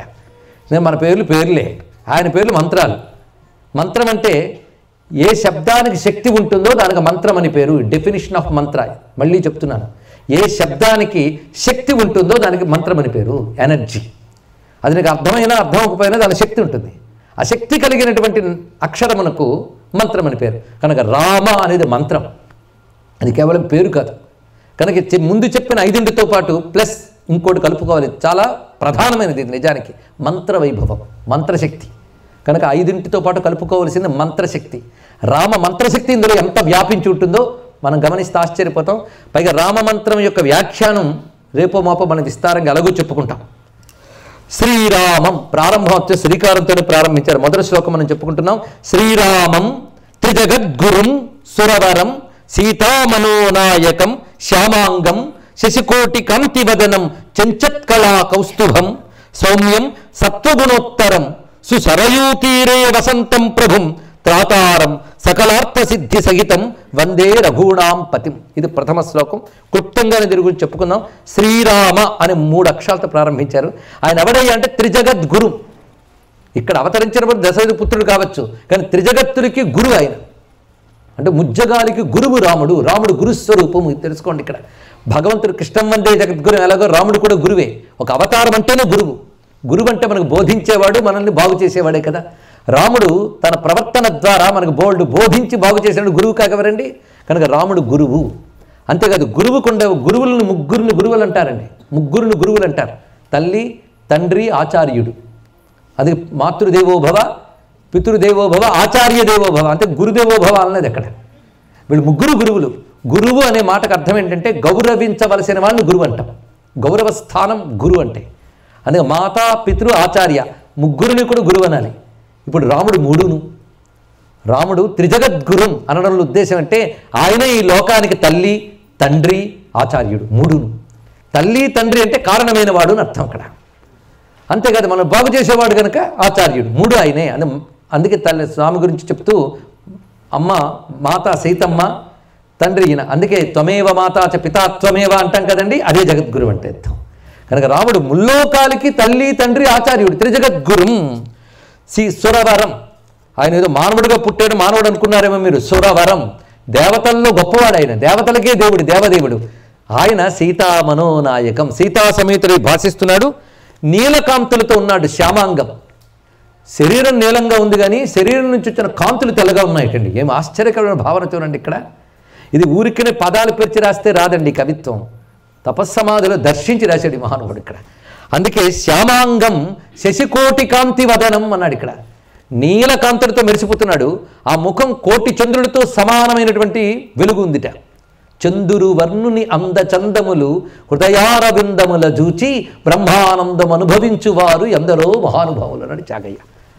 ఆయన అదే చెప్పాడు, చందురు వర్ణుని అందచందములు అన్నాడు.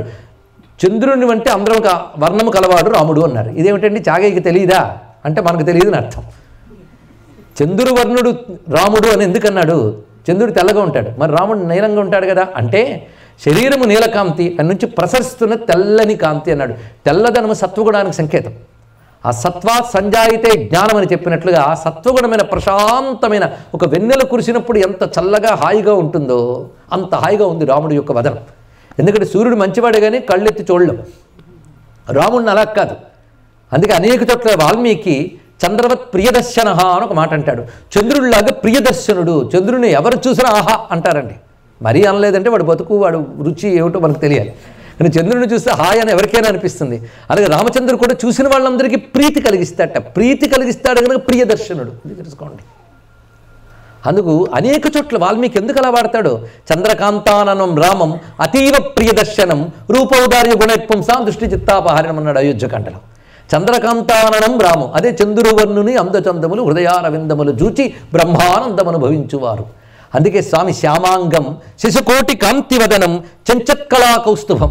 పైన విష్ణువు గనక ఆయన వక్షస్థలంలో కౌస్తుభం మెరుపు తీగలా మెరిసిపోతుందట.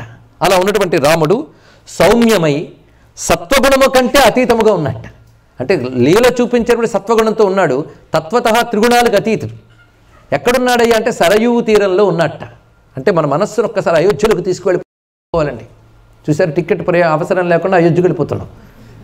ఈ అయోధ్య సామాన్యం కాదు. అయోధ్య అనే పదము వేదమునందు వాడబడింది. అష్టాచక్ర నవద్వార దేవానాం పూరయోధ్య. అయోధ్య అనేది భూమి యందు ఉన్న ఒకానొక నగరం అని మనం అనుకుంటాం. అయోధ్య వేదాంత పరిభాషలో పరమాత్మ యొక్క నివాసమైన హృదయ కోశం కనుక అది హృదయం. అక్కడ మనకి ఆ లోపల సరయూ తీరంలో ఉందిట. ఆ సరయూ తీరం అంటే సుషుమ్నా నాడి ప్రవాహం, ఇది గ్రహించవలసినది. కానీ సరయూ తీరం దగ్గర ఉన్న అయోధ్య సామాన్యం కాదండి. భారతదేశంలో తొలి చక్రవర్తి అయినటువంటి వైవస్వత మనువు మొదటి నగర నిర్మాణం అక్కడ చేశాడు. మనునా మానవేంద్రేణ అని వాల్మీకి రామాయణంలో చెప్తాడు. మానవేంద్రుడైన వైవస్వత మనువు ఆ నగరాన్ని నిర్మాణం చేశాడు, అయోధ్యని. తెలుసుకోండి. ఇక్కడ మా గురుదేవులు ఒక మాట చెప్పేవారు, భారతదేశం బాగుపడాలంటే అయోధ్య రాజధాని అవ్వాలన్నాడు. అది జరగదులేండి, భారతదేశం బాగుపడుతుందిలేండి. అది జరగదు, భారతదేశం బాగుపడదు అనకూడదు, మహా తప్పు. ఒక మాట చెప్పారు ఆయన, కనీసం ప్రమాణ స్వీకారమైన అయోధ్యలో చేస్తే బాగుండేదయ్యా అన్నారు ఆయన. అంత దర్శనంతో చెప్పిన మాట ఇది. హస్తినికి రాజధాని వచ్చాక గొడవలు ఎక్కువయ్యాయి. అయోధ్య సామాన్యం కాదు. ఆది నుంచి భారతదేశానికి అయోధ్య ఒక మహా రాజధాని నగరం. అసలు భూమండలానికే రాజధాని నగరంగా ఉండేదని వాల్మీకి రామాయణం మనకు వర్ణిస్తోంది. మనునా మానవేంద్రేణ నిర్మితం అని చెప్పాడు ఇక్కడ. కనుక తొలి చక్రవర్తి వైవస్వత మనువు ఆయన నిర్మాణం చేసేటది. అక్కడ తర్వాత వచ్చినప్పుడు ఇక్ష్వాకు. అప్పటి నుంచి ప్రారంభిస్తున్నది అయోధ్య. అది మనసారా ఒక్కసారి సరయూ నదిని అయోధ్యని మనస్సులో భావిద్దాం. క్షేత్రానికి ఒక లక్షణం ఉంది, భావిస్తే చాలా అనుగ్రహిస్తుంది. ఇప్పుడు మనసుతో మనం యాత్ర చేయొచ్చు, అయోధ్య యాత్ర. అసలు 7 రోజులు మనం అందరం రామదీక్ష తీసుకుందాం. చెప్పే నేనే కాదు, వీరు కూడా. మనస అయోధ్యలో ఉందాం, పట్టాభిరామమూర్తిని కొలుచుకుందాం. సరయూ తీరే వసంతం ప్రభుం త్రాతారం సకలార్థ సిద్ధి సహితం. రాముడు త్రాతారం. త్రాతారం అంటే రక్షించేవాడు అని అర్థం. రామావతారం పేరే రక్షకావతారం అండి. రక్షించడంలో ఆయన్ని మించిన వాడు లేడు. అందుకే రామచంద్రమూర్తి తను ఆశ్రయించిన ఋషులకు కూడా రక్షణ ఇచ్చినటువంటి వాడు. ఆశ్రయించిన ప్రతి వారిని కాపాడాడు. అది రాముడనగా రక్షకావతారము. అందుకే శ్రీరామ రక్ష సర్వజగద్రక్ష అంటాం. అందుకే త్రాతారం సకల అర్థసిద్ధి సహితం, అన్ని ప్రయోజనాలను నెరవేర్చేవాడు అయినటువంటి రాముని ఉపాసిస్తున్నానంటూ శ్రీరాఘవం దశరథాత్మజమప్రమేయ 2వ శ్లోకం అంటిది. సీతాపతిం రఘుకులాన్వయ రత్నదీపం ఆజానుబాహుం అరవిందదళాయతాక్షం రామం నిశాచర వినాశకరం నమామి. రాముని యొక్క చరిత్రలో 3 మాధుర్యాలు ఉన్నాయన్నాడు. ఇంకా చెప్పాలంటే చాలా మాధుర్యాలు ఉన్నాయండి. ఇందాక చెప్పిన 5ంటికి మాధుర్యాలను పేరు పెట్టచ్చు. నామమాధుర్యం, రూపమాధుర్యం, లీలామాధుర్యం, తత్వమాధుర్యం. ఇది ప్రధానం. మాధుర్యం వింటూ ఉన్నా భావిస్తూ ఉన్నా మధురంగా ఉంటాయి కనుక మాధుర్యం. ఇప్పుడు ఈ వర్ణంలో రాముడు మన మనస్సులో మెదులుతాడు, అదొక మాధుర్యం, రూపమాధుర్యం. రాముని యొక్క చరిత్ర వైభవం తెలుస్తుంది, అది లీలామాధుర్యం. ఇక రాముని యొక్క మంత్రశక్తి తెలుస్తుంది, అది నామమాధుర్యం. ఈ మాధుర్యాలు ఆస్వాదిస్తూ వెళదాం. అలాంటి రామచంద్రమూర్తి యొక్క స్వరూపాన్ని ఎన్ని రకాలుగా దర్శిస్తున్నాడంటే రామభక్తుడు ఎలా బ్రతుకుతాడో చూపిస్తున్నాడండి. దీన్ని బట్టి రామభక్తి అంటే ఏమిటో తెలుసుకోవాలి. ఇక్కడ ఊరికనే మేము రామాయణం చదువుతామంటే రామకోట రాస్తామంటే కాదు, రామభక్తుడు అంటే ఏమిటో ఈ శ్లోకంలో చూపిస్తున్నాడు. దీన్ని బట్టి మీరు ఏ దేవతా భక్తులైనా ఇలా జీవిస్తే చాలని, భక్తుడి జీవితం ఎలా ఉంటుందో వివరిస్తున్నాడు ఇక్కడ. భక్తుడు ఉన్నంత తృప్తిగా ఇంకోటి ఉండడు. భక్తుడు కూడా ఏడ్చాడంటే వాడు భక్తుడు కాడని అర్థం. తెలుసుకోండి. ఇక్కడ భక్తుడు ఎప్పుడు తృప్తితో బతుకుతాడు, వాడికి భయం అనేది లేదు. ఎందుకంటే నిరంతరం భగవంతుడు ఉనికిని అనుభవించేవాడు భక్తుడు. ఇది తెలుసుకోండి, భక్తికి నిర్వచనం అది. భగవంతుడు ఉనికిని నిరంతరం స్పృహలో కలిగిన వాడు భక్తుడు. వాడు అడుగడుగున భగవంతుడు ఉన్నాడని, అదే కలడో లేడో టైప్ కాదు. కలడంబోది కలండు గాలి కలడాకాశంబునన్ కుంభినిన్ కలడగ్నిన్ దిశలన్ పవళ్ళ నిశలన్ ఖజ్జోత చంద్రాత్మలన్ కలడోంకారమునన్ త్రిమూర్తుల త్రిలింగ వ్యక్తులం దంతటన్ కలడీశుండు కలండు తండ్రి వెదకంగానే ఇయ్యా ఎడలన్నాడెవరు? ప్రహ్లాదుడు. ఎన్ని మార్లు కలడని స్ట్రెస్ చేసి చెప్పాడు, కానీ కలడో లేడో టైప్ లేదని, డైలమా లేదు, ఫర్మ్నెస్. కలడు ఉన్నాడని స్పృహ కలిగినప్పుడు ఎన్ని ఉంటాయో తెలుసా? భయం ఉండదు. ఫస్ట్ ఉండదు భయం, ఆయన ఉన్నాడు అదొక ధైర్యం. రెండవది ఆయన ఉన్నాడు కనుక తప్పు చేయం. ఆయన ఉన్నాడంటే తప్పు చేయం కదండి. ఆఫీసర్ కూర్చున్నాడంటే ప్రతివాడు సిన్సియర్గా వర్క్ చేస్తాడు. ఆయన లేడంటే ఇంకా ఆటాపాట. వాడు ఆఫీసర్ ఉంటేనే అంత జాగ్రత్తగా ఉంటున్నావే, మరి ప్రపంచంలో ఆయన పెద్ద ఆఫీసర్, ఆయన ఉన్నాడు, ఎంత జాగ్రత్తగా ఉండాలి. కానీ ఆయన ఉన్నాడని స్పృహ ఉన్నవాడు తప్పు చేయడు, భయపడ్డు బాధపడ్డు, ఇంకేం కావాలండి. అందుకే భక్తుడి జీవితమే నిజమైన జీవితం. మనం అనుకుంటాం రిటైర్ అయిన తర్వాత భక్తులు అవుదామని, ఏం లాభం, చేసినవన్నీ చేసాక. ముందు నుండి ఆయన ఉన్నాడని స్పృహ ఉంటే ఈ జీవితమే మొత్తం బాగుంటుంది. కనుక ఎప్పుడు ఆధ్యాత్మిక మార్గానికి ముహూర్తాలు లేవండి, తెలిసిన వెంటనే ప్రారంభించడమే మంచిది. అది తెలుసుకోండి. ఇక్కడ రమ్యమైన మాట ఇక్కడ చెప్తున్నాడు. వాడి ఫీలింగ్స్ ఎలా కొట్టాయో చూడండి, చూపిస్తున్నాడు. శ్రీరామ సకలేశ్వరో మమ పిత. రాముడు నా తండ్రి. ఈ రాముడిని చేతకనవాడు అనుకున్నారా? సకలేశ్వర శ్రీరామ. ఎంత అందమైన మాట. సకలమునకు ప్రభు అయినటువంటి రాముడు నా తండ్రి. అరే ఊరుకో రాజు కొడుకైతేనే గర్వంగా చెప్పుకుంటావే.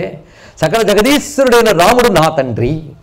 ఇక మాతాచ సీతా మమ. సీతమ్మ నా తల్లి. ఎప్పుడైనా సరే భగవంతుడు అమ్మ వీళ్ళిద్దరూ ఉన్నారు అంటే మనం పిల్లల్లా హాయిగా బతికేస్తామండి. ఇదొక భావం, ఇదొక మంచి సైకాలజీ.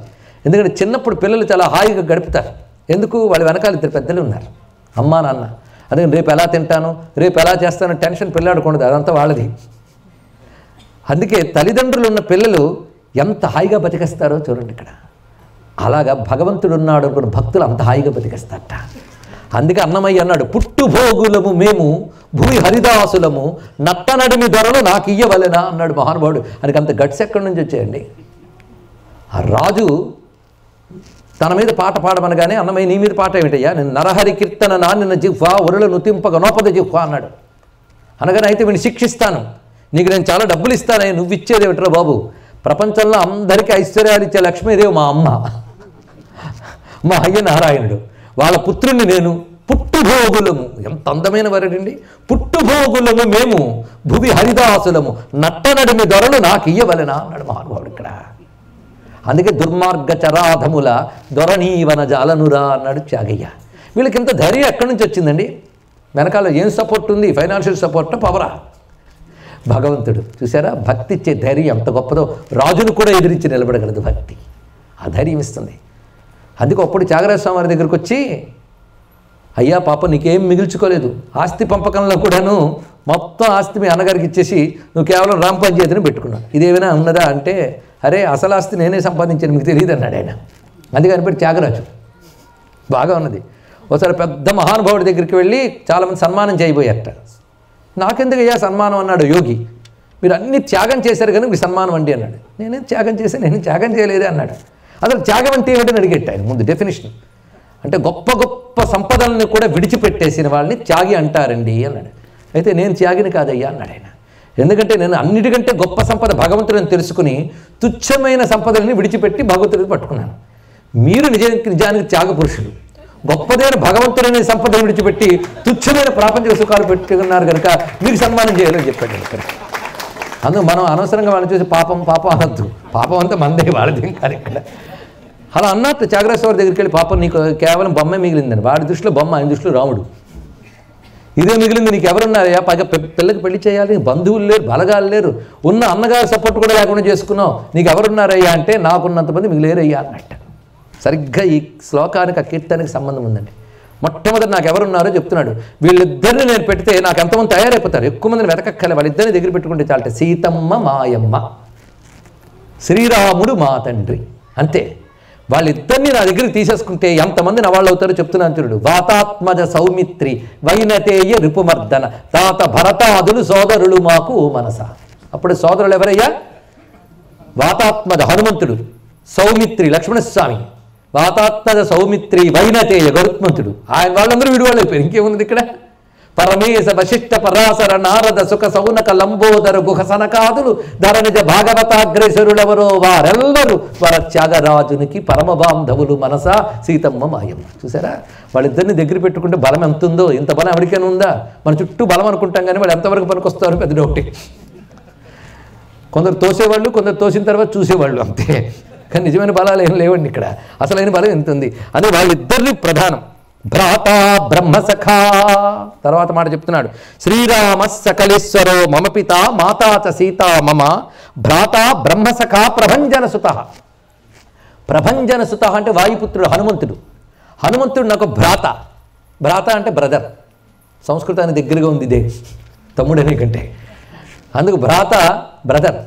ఆయన నా తమ్ముడు ఎవరయ్యా అంటే హనుమంతుట. ఎంత దగ్గర చేసుకున్నాడు చూడండి ఆంజనేయ స్వామిని. భ్రాత బ్రహ్మసఖా ప్రభంజన సుత. బ్రహ్మదేవుడికి మిత్రుడైనటువంటి ప్రభంజన సుతుడు అన్నారు.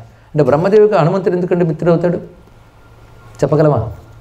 భవిష్యత్ బ్రహ్మ ఆయన, అది పెద్ద విశేషం ఇక్కడ.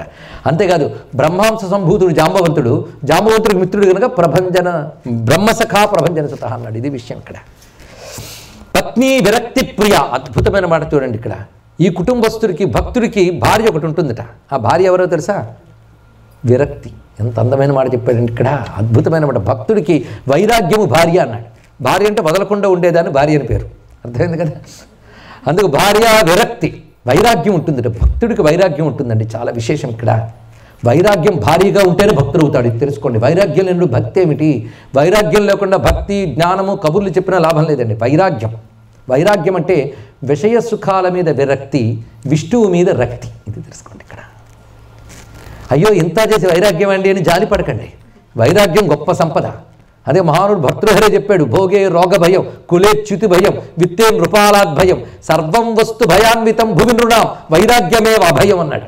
సృష్టిలో ఏదొచ్చినా భయం ఉంటుందిట, వైరాగ్యంలోనే భయం ఉండదుట. ఒక మంచి భోగం అనుభవిస్తుంటే ఎప్పుడు పోతుందో అని భయం ఉంటుంది, అంతే కదా.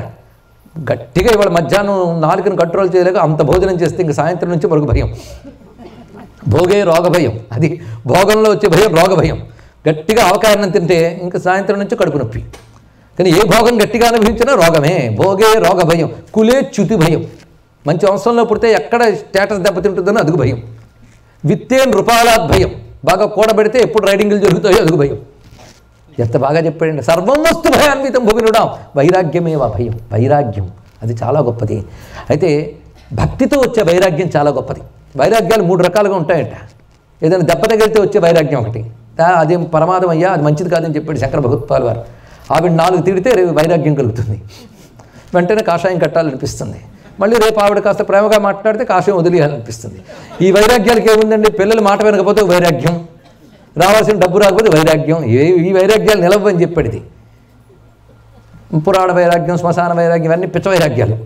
ఇంకో వైరాగ్యం ఉంది, వివేక వైరాగ్యం.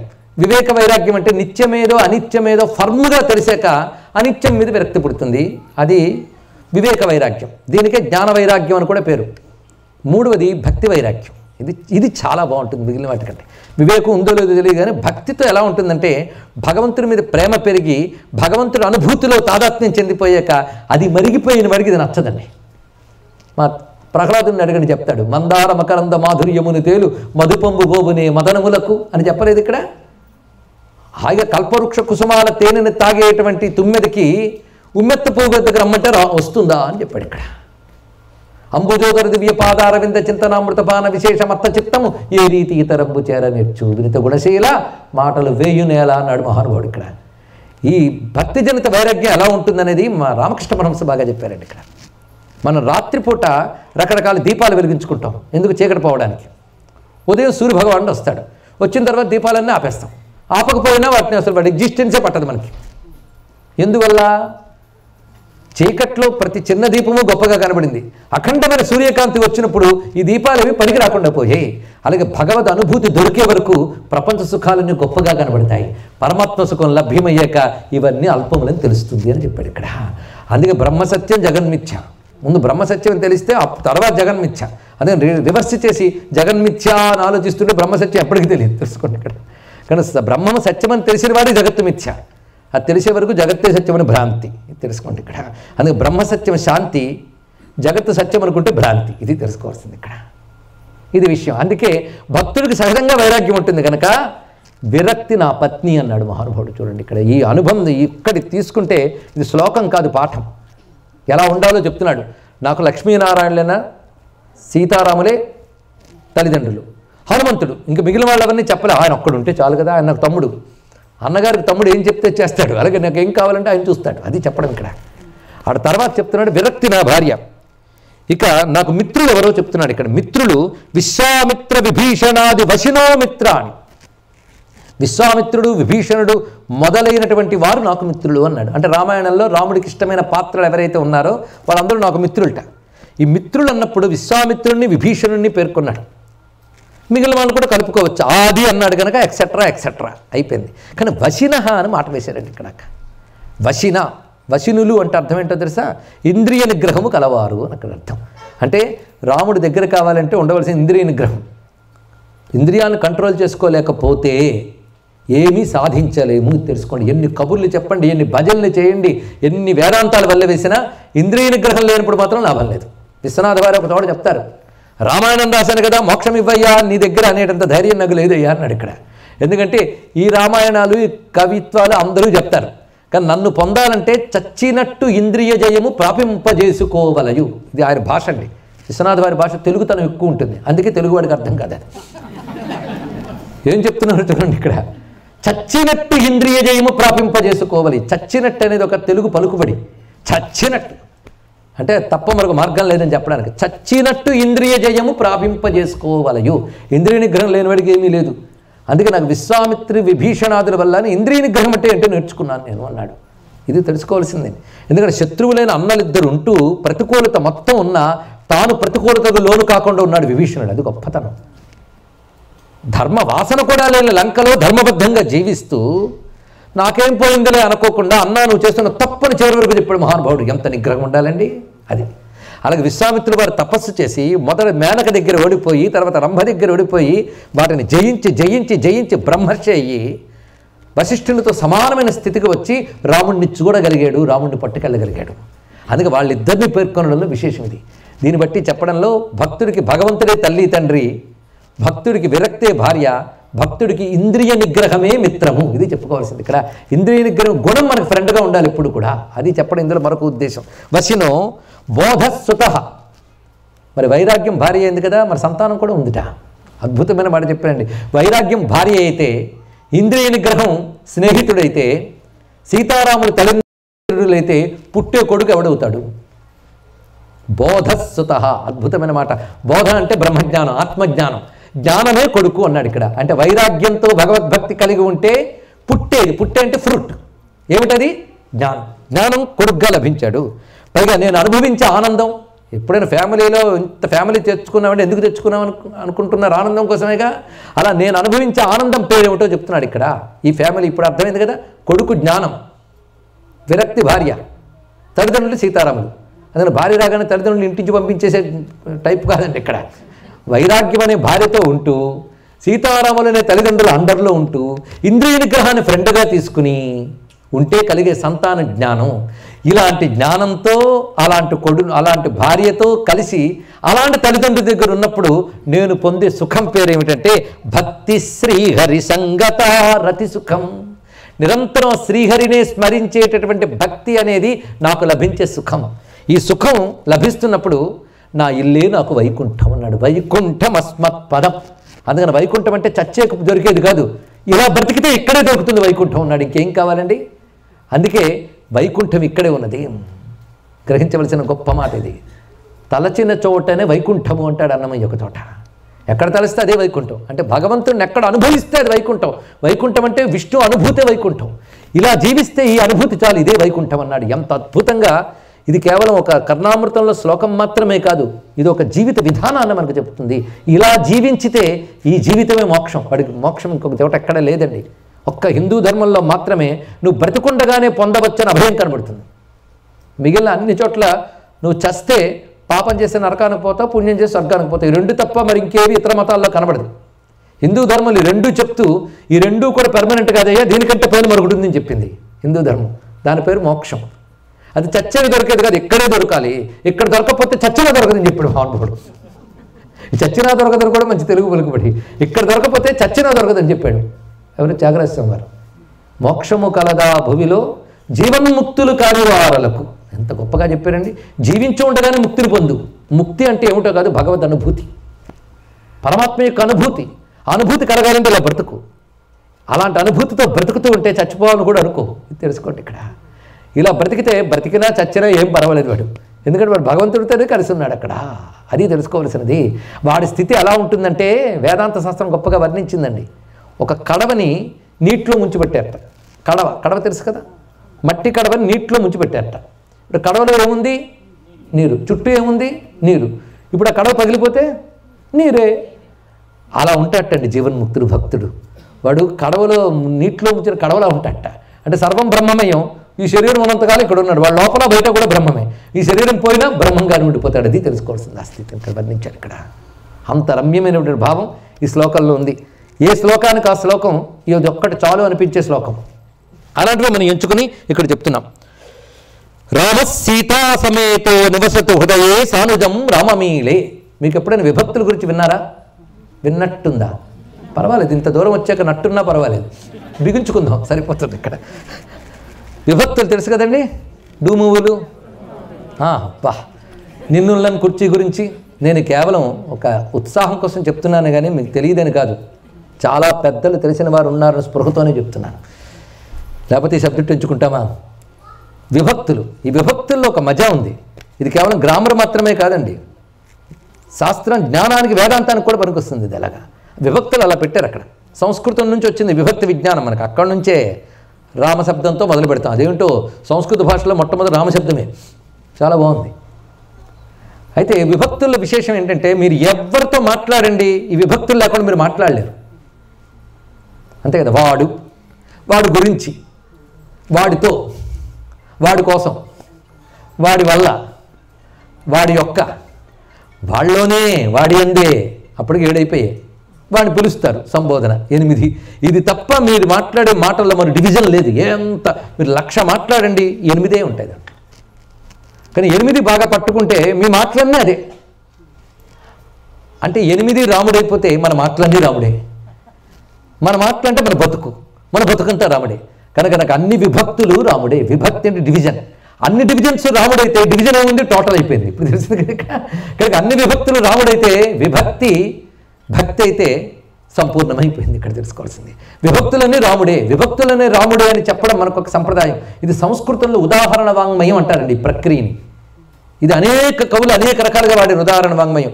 మీకు తెలుసో లేదో, రామకర్ణామృత రామ రక్షాస్తోత్రం కూడా చదువుతారు. రామో రాజమణి సదా విజయతే రామం రమేశం భజే రామేణాభిగత నిశాచరచమూ రామాయ తస్మై నమః. రామశబ్దం మొత్తం ఉందండి ఇందులో. రామ, రామం, రామేణ మొత్తం రామశబ్దం ఉంది. ఆ రామశబ్దంతో ఈ శ్లోకం రాస్తున్నారు ఇక్కడ. ఈ శ్లోకం కూడా భక్తిగా రాముడి ముందు చదువుకుంటే మన మాటలన్నీ రామమయం అయిపోతాయి. రామ సీతా సమేతో నివసతు హృదయే. భావం కూడా చూడండి ఎంత గొప్పగా చెప్తున్నాడు.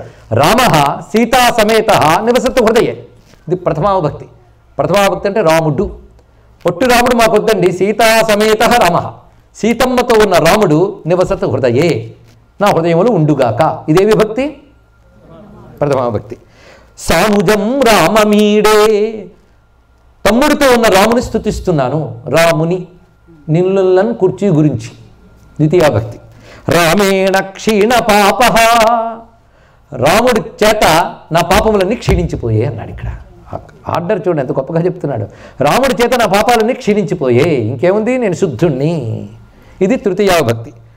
త్రివిధమపి కృతం కర్మ రామాయ దద్యాం. ఈ శ్లోకంలో మనస్సుతో చదివితే ఎంతకంటే ఇంకేం కావాలండి.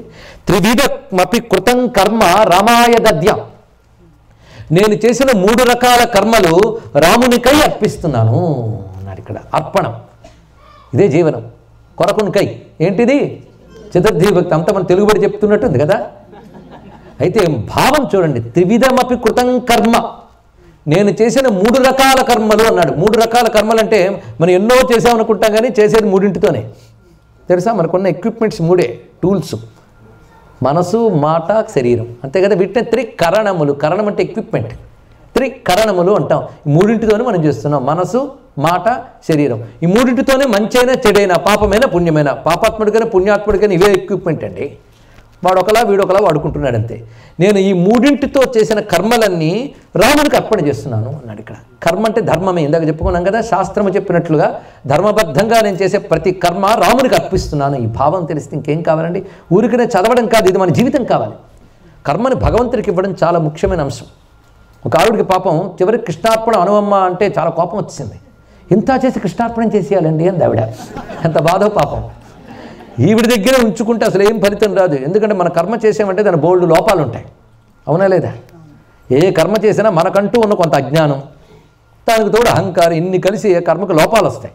అది మన దగ్గర పెట్టుకుంటే లోపాలతోనే ఉంటుంది. అది భగవంతుడికి అర్పణం అనేసామనుకోండి, ఆయన తీసేసుకుని లోపాలన్నీ క్లియర్ చేసేసి పరిపూర్ణం చేసి ఇస్తాడు. అందుకు కృష్ణ అర్పణం చేయాలి. తెలిసిందా ఎందుకు భగవద్ అర్పణం చేయాలో. అంతేకాదు, కర్మని భగవంతుడికి అర్పించేస్తే అహంకారం పోతుంది. ఒక మంచి పని చేయగానే చేశానన్న అహంకారం కూడా వస్తుందండి. అది మరి తప్పు, అదొక బాధ. పాపం ఏదో మంచి పని చేస్తాం, చేసాం, 10 మందికి చెప్పుకుంటాం. అది పాపం చేసామనుకోండి గప్చుప్. ఒక్కటి, ఏది చెప్పినా పెరుగును, ఏది చెప్పినా తరుగును. ఏది చెప్పినా తరుగును, దాచితే పెరుగును. ఇది ఫార్ములా గుర్తుపెట్టుకోండి. దాచితే పెరుగును, చెప్తే తరుగును. మీరేం దాచారో ఆలోచించుకోండి, అది పెరిగిపోతుంది. ఏది చెప్పారో చెప్పండి, అది పెరిగిపోతుంది, అది తరిగిపోతుంది. పుణ్యం చెప్పారు బాగా, ఏమైంది? తరిగిపోయింది. పాపం బాగా చెప్పారు, ఏమైంది? తరిగిపోయింది. కానీ చెప్పంగా అది పెంచుకుంటూ వచ్చింది బాధ. అది ఏదైనా నేను చేశానని భావం విడిచిపెట్టి నీకు తెలిసిన మంచి చేయి, అంతే కదా. ఎవడైనా చేస్తాడంటే ఎవడే నేను ఎప్పుడు సత్యం పలుకుతానన్నాడు ఒక ఆయన. అలా అనకనైనా నువ్వు సత్యం అనుకున్నది పలుకుతావు అని చెప్పాడు పెద్ద ఆయన. రెండుకి చిన్న తేడా. మన సత్యం పలకం, సత్యం అనుకున్నది పలుకుతాం. అంతవరకు మన నిజాయితీ ఉంది కనుక క్షమించుతాడు, అంతే తప్ప మన సత్యం పలకం, సత్యం అనుకున్నది పలుకుతాం. ఇది తెలుసుకోండి. అలాగే మంచి పని చెయ్యం, మంచి అనుకుని చేస్తాం, అంతే. అనుకోవడమే చాలా భగవంతుడికి సంతోషం, ఇంకేం అక్కర్లేదు. ఎందుకు నీ మనసులో తప్పులేదుగా, అందుకు నువ్వు చక్కగా చేయి, భగవదర్పణం చేయి, ఆయన చూసుకుంటాడు. అది ఎంత అందమైన మాట అండి ఇక్కడ. అంటే త్రివిధమపి కర్మ రామాయ దద్యాం, ఇది చెప్పాడు ఇక్కడ. ఇప్పటివరకు ఎన్ని విభక్తులయ్యాయి? 4. రామాదన్యం న జానే, రాముని కంటే నాకు మరొకటి తెలియదు. ఇది అనన్య భక్తి అండి. రాముని కంటే నాకు ఇతరము తెలియదు. రామాదన్యం న జానే, ఏ విభక్తి? పంచమీ విభక్తి. నహి కిమపి మహారామ నామ్న సమానం, రామనామమునకు సమానమైనది మరొకటి లేదు అన్నాడు ఇక్కడ. కున్ యొక్క లోపల ఏమిటిది? షష్ఠీ భక్తి. రామనామమునకు సమానమైనది లేదు. ఇది చూడండి, ఇలాంటి మనస్తత్వం మనం పెట్టుకుంటే ఈ శ్లోకంలో ఉన్నది ఒక్కొక్కటి. ఇది నిజానికి విభక్తులతో చమత్కారం చేస్తూ భక్తి అంటే ఎలా ఉండాలో చెప్పాడు మహానుభావుడు ఇక్కడ. అది మహారామ నామ్న సమానం నహి కిమపి, రామనామముకు నాకు సమానం మరొకటి లేదు. రామే పశ్యామి విశ్వం భువనమనుదినం, అద్భుతమైన వాడు చెప్పాడు. రామే పశ్యామి విశ్వం, ఈ విశ్వమంతా నేను రాముల్లోనే చూస్తున్నాను అన్నాడు ఇక్కడ. ఎంత గొప్ప మాట. ఇదే మనకు అంతా రామమయం, ఈ జగమంతా రామమయం అన్నాడు ఎవరు? రామదాసు. ఆయన అన్నాడు, మనం పాడాం, అంతే. కానీ ఆయన అనుభూతి మనకి ఎక్కడా, ఆయనకి మొత్తం రాముడిగానే కనబడ్డాడు. అందుకే యోమాం పశ్యతి సర్వత్ర సర్వంచ మయి పశ్యతి అన్నాడు భగవద్గీతలో స్వామి. అందరినీ నాలో చూస్తాడు, నన్ను అందరిలో చూస్తాడు యోగి అన్నాడు ఇక్కడ. దీన్ని బట్టి తెలిసింది కదా, విశ్వమంతా ఎవరి శరీరం? త్రిభువన వపుషం విష్ణుమీశం నమామి. కానీ ముల్లోకాలు భగవంతుడి శరీరమే. అందుకు ముల్లోకాలు ఆయనలో ఉన్నాయి, ముల్లోకాల్లో ఆయన ఉన్నాడు. రెండూ కూడా. ప్రతి కెరటంలో సముద్రం ఉంది, కెరటాలన్నీ సముద్రంలో ఉన్నట్లుగా విశ్వమంతా ఆయన స్వరూపం. అందుకే అల్టిమేట్ రియాలిటీ ఇదండి. అల్టిమేట్ రియాలిటీ ఒక్కటే, అంతా రామమయం. అది మనం మొదట పాడతాం కానీ చివరికి తెలియాల్సింది అది. మొదట అంటాం, కొందరు అనుకుంటారు, ఇంకొందరు అనుభవిస్తారు. చూడండి ఇక్కడ. కనుక మొత్తం 4 స్టేజెస్ ఉన్నాయట. వినడం, అనడం, అనుకోవడం, అనుభవించడం. నేను తెలుగులో చెప్తున్నా. వినడం, ముందు బాగా విన్నాం, ఇంత కష్టపడి చెప్తున్నాడు కదా, విన్నాం కదా, కొంచెం విని అనుకుందామని జాలిపడి అనుకుంటాం. విన్న తర్వాత చేయాల్సిందేంటి? అనడం. అన్న తర్వాత చేయాల్సిందేంటి? అనుకోవడం. వినడం చెవి పని, అనడం నోటి పని, అనుకోవడం మనస్సు పని. ఈ 3 అయిపోయాక అనుభవించడం, అది కావాల్సింది. అది 4వది. ఆ స్థితికి వెళ్ళిపోయామనుకోండి, అంతా బ్రహ్మమయం. అందుకే వేదాంత శాస్త్రంలో ఒక్క మాట చెప్తాడు ఋషి. మొత్తం వేదాంతం అంతా ఒక్క వాక్యంలో చెప్పనా అన్నాడు. ఇదేదో బాగుంది, అసలే టైం లేదు, బిజీగా ఉన్నాం, ఒక్క వాక్యంలో చెప్పన్నట్ట చెప్పాడు. ఒకటే మాట చెప్తున్నాను, మొత్తం టోటల్ అల్టిమేట్గా తెలుసుకోవాల్సినటువంటి జ్ఞానం ఒక్క మాట. అదే సత్యం. సర్వం బ్రహ్మమయం జగత్, ఇది తెలుసుకోండి. ఇక్కడ బ్రహ్మం అంటే మన చతుర్ముఖ బ్రహ్మ కాదు, పరబ్రహ్మ అని అర్థం. సర్వం బ్రహ్మమయం జగత్, ఈశావాస్యం ఇదం సర్వం. అది సర్వము ఈశ్వరమయం అన్నాడు. అబ్బా, ఆ ఒక్కటి చెప్పడానికి ఇన్ని ఎందుకండి అంటే, ఆ ఒక్కటి అర్థం కావాలంటే ఇన్ని చెప్పాలి అని చెప్పాడు. అది అర్థమైంది కదా. కానీ అంతా భగవన్మయం. అది తెలిసిపోయాక ఇంక తెలుసుకోవాల్సింది ఏముందండి? అంతా భగవన్మయమో అంటున్నవాడు ఎక్కడున్నాడు? ప్రపంచం అంతా భగవంతుడేనండి. మరి తమరు, మరి వీడు ఎక్కడున్నాడు? ప్రపంచం బయట నుంచి మాట్లాడుతున్నాడా? Is part and parcel of ప్రపంచమేగా. మరి వీడవాడు ప్రపంచంలో వాడే కదా, అప్పుడు వీడు బ్రహ్మమేగా. అదే అహం బ్రహ్మాస్మి తత్వం. అర్థమైంది కదా. కనుక చివరికి ఏమొచ్చింది? అంతా బ్రహ్మమయమైన స్థితికి రావాలి. అందుకే శ్లోకం క్రమం చూడండి ఎంత గొప్పగా చూపించాడు. అని చివరి మాట ఏమిటి? రామే పశ్యామి విశ్వం భువనమను దినం పాహి మాం రామచంద్ర. హే రామచంద్ర, నన్ను రక్షించు. హే రామచంద్ర అంటే సంబోధన ప్రథమ. మొత్తం 8 విభక్తులు చెప్పేశాడు ఇందులో. 8 విభక్తుల్లో ఒక పరిపూర్ణమైన శ్లోకాన్ని ఇచ్చాడు.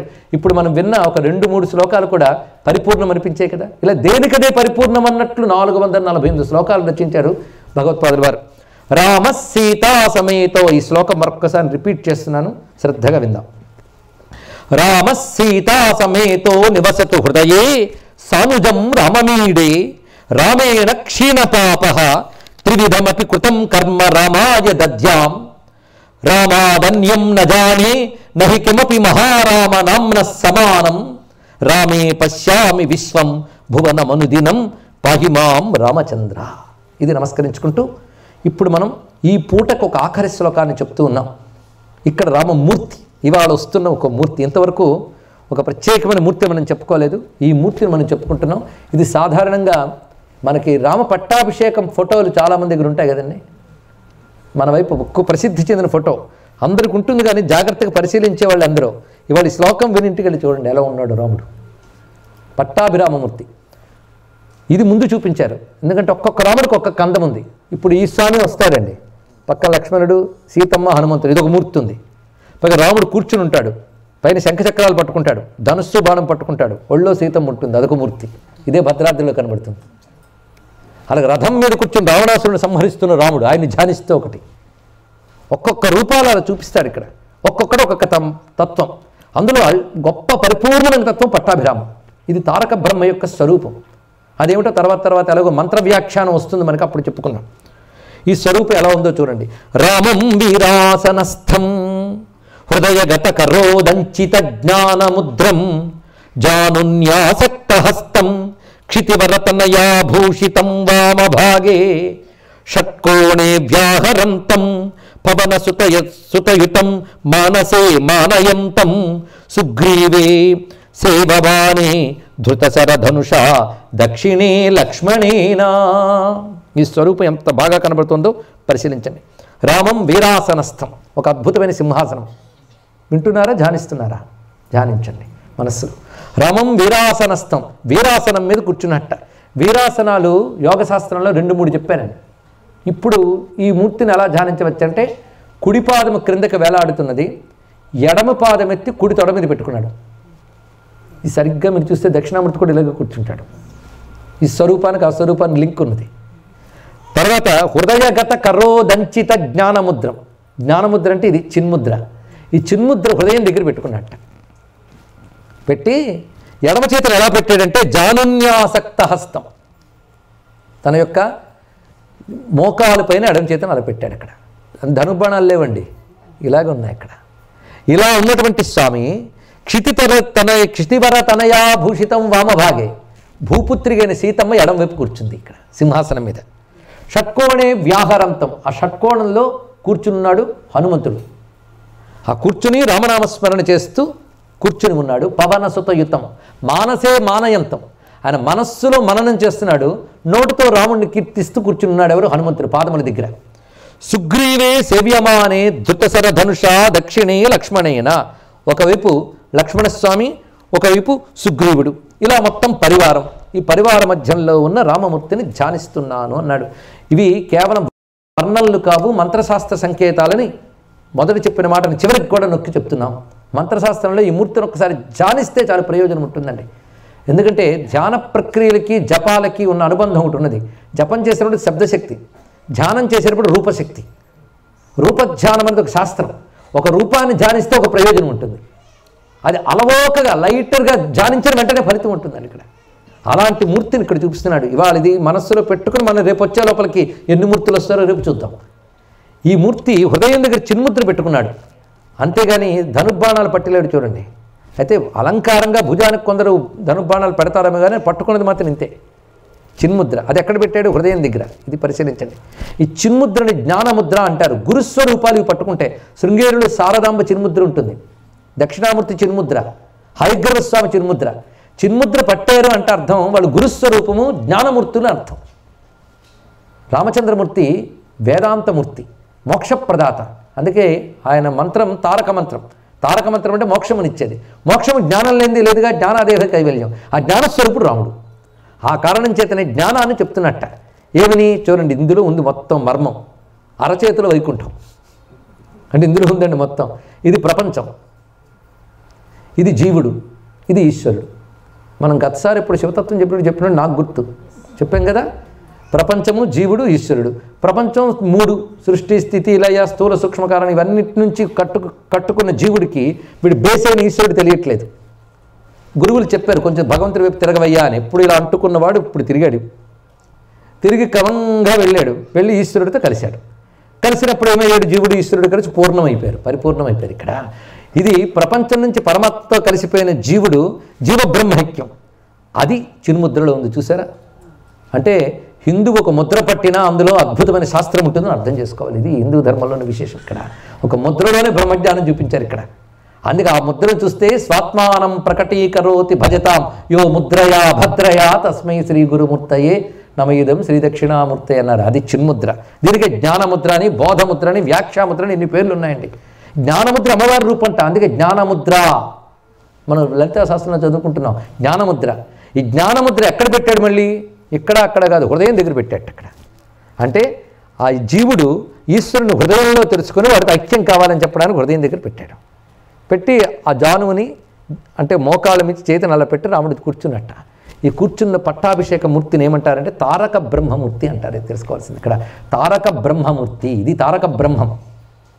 ఆ తారక బ్రహ్మమైన రామచంద్ర పరబ్రహ్మమూర్తిని పట్టాభిరామమూర్తిగా మనం దర్శిస్తూ, అలాంటి రామచంద్రమూర్తిని 8 విభక్తులతో ఆశ్రయిస్తూ ఎలాంటి జీవనం గడిపితే భక్తి పరిపూర్ణమై ఇహంలోనే వైకుంఠం లభిస్తుందో బోధించారు రామకర్ణామృతంలో. ఆ భావాన్ని మననం చేసుకుంటూ రేపటి రోజున మళ్ళీ సకాలంలో మనం ఇక్కడ సమావేశమై మిగిలినటువంటి రామకథలు తెలుసుకుందాం. రేపటి నుంచి వచ్చే వాటిలో ప్రధానంగా మనకి రామాయణంలో అనేకములైన కొత్త అంశములన్నీ ఎలా చూపిస్తున్నారో శంకర భగవత్పాదుల వారు మనం పరిశీలించవచ్చు. దానితోపాటు యోగశాస్త్ర ప్రకారంగా రామతత్వాన్ని ఎలా అన్వయించుకోవాలో కూడా తెలుసుకుందాం. రామ తారక మంత్రంలో దాగి ఉన్న శక్తి, ఎన్ని రకాల రామమంత్రాలు ఉన్నాయి, ఎలా జపం చేసుకోవచ్చు, వాటి ఫలితాలు ఎలా ఉంటాయో కూడా మనం చెప్పుకోవచ్చు. మొత్తం 7 రోజుల్లో కేవలం బోధన కోసమే కాకుండా సాధన కోసం పనికొచ్చే బోధన జరగాలి. ఇక్కడ ప్రవచనం చెప్పి వెళ్ళిపోయిన మన జీవితంలో సాధనకి వెళ్ళాలి. అది ఆ సాధనకు పనికొచ్చేటువంటి అనేక రకాల రక్షా మంత్రాలు, ఆరోగ్యానికి, ఆయుష్కి, సంపదకి, మోక్షానికి కూడాను ఎలాగ ఏ మంత్రములు ఉన్నాయి, ఏ మూర్తుల్ని ధ్యానించాలి, అవన్నీ పనికొచ్చే విషయములన్నీ రామకర్ణామృతంలో మనకు దొరుకుతున్నాయి. క్రమంగా రామాయణం విన్న పుణ్యం కూడా మనం సంపాదించుకుంటాం. ఇలాగా 7 పూటలుగా చేసుకున్నాం. ముందు 6 రోజులు వరుసగా రోజు 7 నుంచి 9 వరకు ఆదివారం వరకు అనుకున్నాం. కానీ సప్తాహం చేస్తే బాగుంటుందని ఒక ఆలోచన వచ్చింది. దానికి గాను ఆదివారం ఉదయం 10 గంటలకు కూడా చెప్పుకుంటున్నాం. ఇలా మొత్తం మనం ఒక సప్తాహంగా ఒక దీక్షగా చేసుకుంటున్నాం. ఈ అవకాశాన్ని ఇచ్చినటువంటి ఆత్మీయులందరికీ కృతజ్ఞత చెప్తూ సర్వం శ్రీ రామచంద్ర చరణారవిందార్పణమస్తు. జాంబవత్ సుగ్రీవ హనుమత్ సీతాలక్ష్మణ భరత శత్రుఘ్న పరివార సమేత శ్రీ రామచంద్ర పరబ్రహ్మకి, శ్రీ రామచంద్ర పరబ్రహ్మకి, శ్రీ రామచంద్ర పరబ్రహ్మకి, శ్రీ రామభక్త హనుమాన్ కి, శ్రీ రామభక్త హనుమాన్ కి, శ్రీ రామభక్త హనుమాన్ కి జై. ఇవాళ ప్రారంభం కనుక కొంచెం ఆలస్యంగా ప్రారంభిస్తే మంచిది కనుక లాంఛనంగా మనం కొంచెం ఆలస్యం చేసాం. జరగాలి, లాంఛనంలో జరుగుతాయి. రేపటి నుంచి సకాలంలో మనం ప్రారంభించుకుందాం. ఎందుకంటే సకాలంలోనే చాలామంది వచ్చి కూర్చున్నారు. అది ఇక్కడ ఆనందకరమైన విషయం. అది ఎప్పుడూ ఇక్కడ ఉన్నటువంటి ప్రత్యేకత. అందుకు రేపు కూడా మనం సకాలంలో 7 గంటలకు ప్రారంభించుకుందామా? సిద్ధమే కదా అందరూ? చాలా సంతోషం. స్వస్తి.